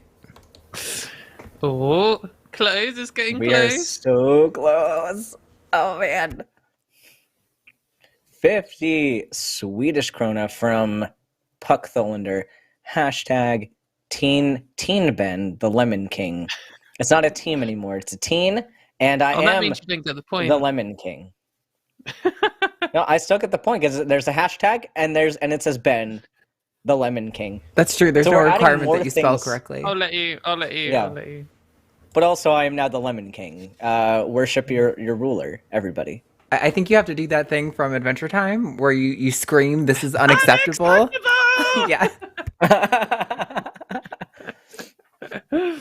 That's what you got to say when you lose. $5 from Larry Fishman. As much as I guess thank Katie for hatching me, I prefer bad sax to bad guitar. Hashtag team sexy honk. Hashtag team Ben. Sexy honk. Man, we got so many ridiculous memes. This People are going to be calling the sexy honk and King Lemon in Twitter and stuff. And I respond to sexy honk now. 10 euros from Smillo. Love what you guys do, and although I do wish both of you all the best, I have to go with hashtag Team Katie. This is a tight competition today. Thank you very much, Smillo. Hey, I picked a good challenge, though. You obviously did. People are engaged. We are going to go up and above and beyond the goal. So, congratulations, everybody. I can't wait to see who wins. Well, but, there's a second goal if people want to, which is if we do get to 50, we both have to do it. So that's true. You have to do actually like a whole composition together, a concert, if you will. Yes, it was so funny. Actually, it'd be really funny if we. It won't work. Well, no, but I am going to be in the UK in May. We could do it while I'm there. You could do it on my guitar. Yeah, I'm probably not going to bring my saxophone, but I mean, I could bring my saxophone. No, but I could rent it then, and then we could do one where we look like children just learning to play. You'll be like, honking, and then we can swap and do really good like. That'd be so funny. I think we should do it. Yeah. Right, 123.45 Czech crowns from Naresh. Stavrek. You need to tell me how to pronounce it. Is the unfortunate Czech name for Thursday. C with a thingy. Oh, it's a ch, isn't it? Yeah. It's like the CZ in Czech. And Tvratek is exactly what you think it is. Tvratek. Tvratek. Flipping heck. That's an interesting word. Lots of consonants. With the hard R, and you certainly won't be able to say it. You've sussed me. $5 from Fairburn. Who is the better trash can, Forrest or student Dr. Ben? Inquiring minds want to know. Maybe someday, if I'm on a show with Forrest, we can do a who's more of a trash can challenge. Is this a guy thing? Is this a guy thing? I feel like this is a guy thing, or just trash cans. we can line it up and just pick random things like. Now they both have to eat a lemon. Now they both have to eat like 3-day-old. Pilk needs to be on the list. I have consumed Pilk on a live stream before, and it actually was Pepsi milk. Oh. You have to do it right though, because some people let it curdle because they do it wrong. You can't add the milk to the acid because then it's like all going to curdle. You have to add the acid slowly. So you have to go the reverse direction when you're doing it, and then it won't curdle. There's a method to my madness. There's definitely madness. $4.99 from Stacy 1904. Thanks for another great show, Katie and almost Dr. Ben. Team Dr. Venus without a hashtag. See, now I'm tempted because the last person to not do a hashtag that I said for $5 I would give it was Stacy. It's not this Stacy, but it was a Stacy. So does that count? I don't know. I feel like that might count. You're the producer. I just really want to see Katie do a fucking saxophone solo. So I'm gonna give it to Ben. We all want to see this. It's great. Literally just hatred. It's just hatred of Katie's. Katie's unite. Where's all the Katies in chat? They hate you for who we are. No, we just want you to play the saxophone because it is the best instrument on this planet. I'm just saying. Second best. Anyway. No, it's the best one. $4.99 from Nicholas. Supporting my favorite show on YouTube. Hashtag Team Trash Can. So that's me. I'm the trash can in the room. Hashtag Team Trash Can. I accept this. I accept my fate. Or as it's called in England, the bin. $4.99 from Ramona. Bin Ben. Ben the bin. $4.99 from Ramona. Genuinely horrified. You just housed that lemon, Ben. But I still have to go hashtag Team Katie because I'm loyal to the Queen of Europe. Thanks, Raina. I'm Good going to to start a see. children's Great show subjects. called Ben the Bin. And it's going to be great. My own kid show. Yeah, Ben's just like, oh, I've got my own kids show, and then you tune in and it's just him eating 6 lemons. Like, is this a kids show? $5.50 Canadian from Simply Bet, and I love that there's a Sims picture because I love The Sims. It's a great game. I have made Arden, Katie, and me in The Sims 4, and it's glorious. And I made the cats too. It was great. I was looking into writing a petition to ban KJK from Canada, so I'm stoked that she seems to have canceled hashtag Team Saxophone. Hell yeah. Wait. So is Team Saxophone for Katie or for Ben to get Katie to play the saxophone? It's for me to get Katie to play the saxophone. Yeah. Beautiful. But yeah, so someone DM me with this. They noticed on Posey Parker's website today that I think earlier today she had Canada on the listing and then didn't later today.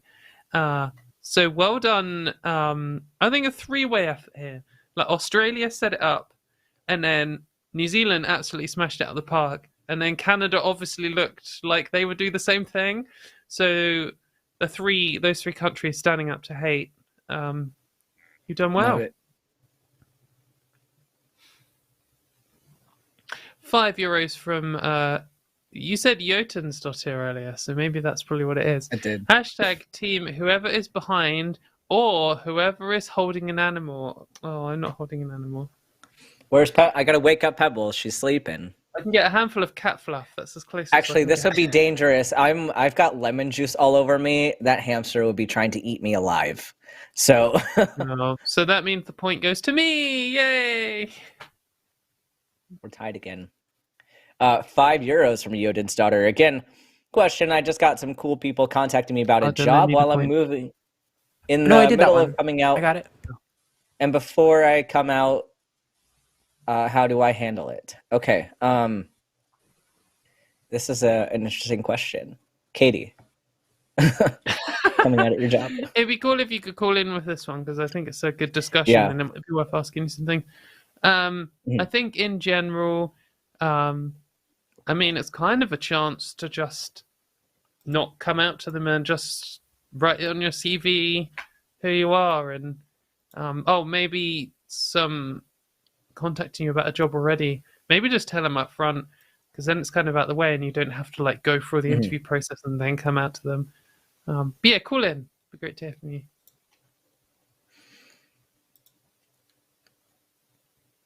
It's me. 69. Is it? Oh no, it's you. It's you. Okay. Okay. It is 69 from Rabintastic. I want some sexy 90s style sax solo. Even if I'm a big Poppy fan, this week it's hashtag Team Ben. I should learn to play the sax like in the band The Midnight. They have some. You sent me that. You sent me one of those solos, and actually, it would be it's a very doable solo. It's not a hard solo to play. It's not technically hard, but it's the tone that's really good. It's the tone, yeah. Yeah. 1, 2, 3, 4, 5 from Naresh. Using this to promote a book series I'm considering revisiting. Raven's Shadow. Looks like dark medieval fantasy X-Men. Even has 2 gay characters that are written well. I loved it. Awesome. Wow, that Thanks sounds for the recommendation. Good recommendation. $5 from Larry Fishman. After watching him eat the lemon, I'm a little worried what Ben might do to the guitar.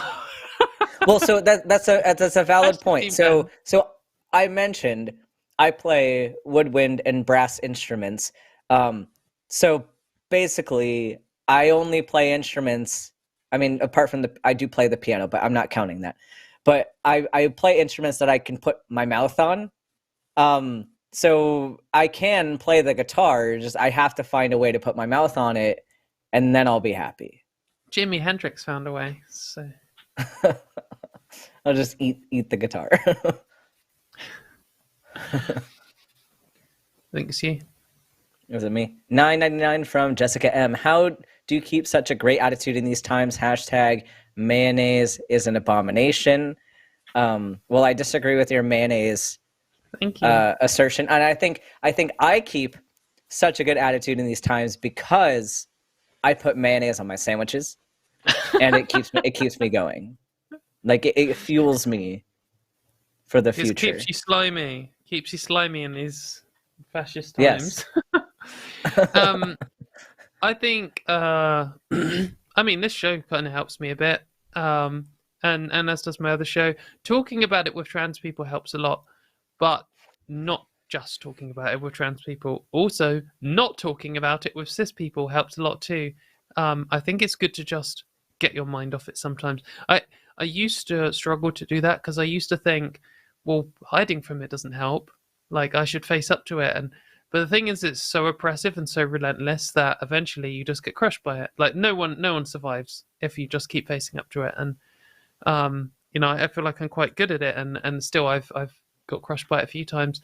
But the solution for me is to just go and lose myself and have a good time with my friends, go shopping or go dancing or go drinking or anything, and just interact with people and realize that most people are actually nice and aren't transphobic shitheads. And that really does reset me and make a big difference. So does actually going to work. Like, I was talking about this with someone earlier. During lockdown, it was very difficult for me. And I think just interacting with people at work and just normal people who aren't like obsessed with my genitals and stuff, that makes a big difference. So, yeah, good stuff. $4.99 for Ramona. Overly pleased with how I got everyone talking about Lord of the Rings in chat. Nice one. Hashtag Team Katie. Hashtag Frodo and Sam are T for T. It kind of just to little self-deprecating jokes. It does make sense that transmed would be hobbits in this situation, or at least many of us would be. I kind of fit the criteria. So does that mean I get to be Galadriel? Sure. Yeah, you can be Galadriel. $5 from Sal Willis. Hashtag Team Ben. Question for both. If you were a Pokemon, which one would you be? Bulbasaur. Yeah, that wasn't even a fucking question. I'm obviously a Magikarp because I'm a useless fish. Not the only useless fish nowadays.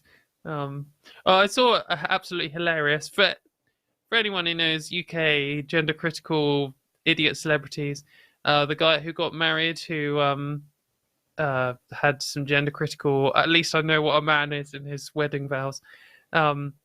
He wrote some blog post recently about how back in his day there was 2 genders and 150 Pokemon, and I just thought it's just so amazing because there were never 150 Pokemon. There were 151 to start with. So back in your day there were actually 151, and if you're wrong about that, then you're probably wrong about the genders too. Yeah, Bulbasaur is best, but also I recently got very obsessed with Lilligant, both versions. So close second, possibly Lilligant. Anyway, next. $5 from James Call. Ben, set up a habit trail behind your chair so the hamster can battle it out with Poppy for cute pet points. Hashtag Team Ben. Well, here's the problem, though, is that hamsters are nocturnal. So it's not necessarily that I can't have it, because she does climb all over me. And so, like, I could do that if she was awake, but she's not. So I could wake her up, but she'd be very grumpy. Little grumpy potato. I don't know what cats are. Maybe they're crepuscular. Yeah. Which is dawn and dusk. It's a great word. Poppy just came in and I was going to cuddle her, but she's soaking wet, so I presume it's raining outside. And now she's got footprints on my jeans. Thanks, Poppy. Next. £5 from Pancaking On. Hashtag the... I love this trend. I love how this trend became a thing. For anyone who doesn't know, watch my episode of Turf Wars from I think like 3 weeks ago.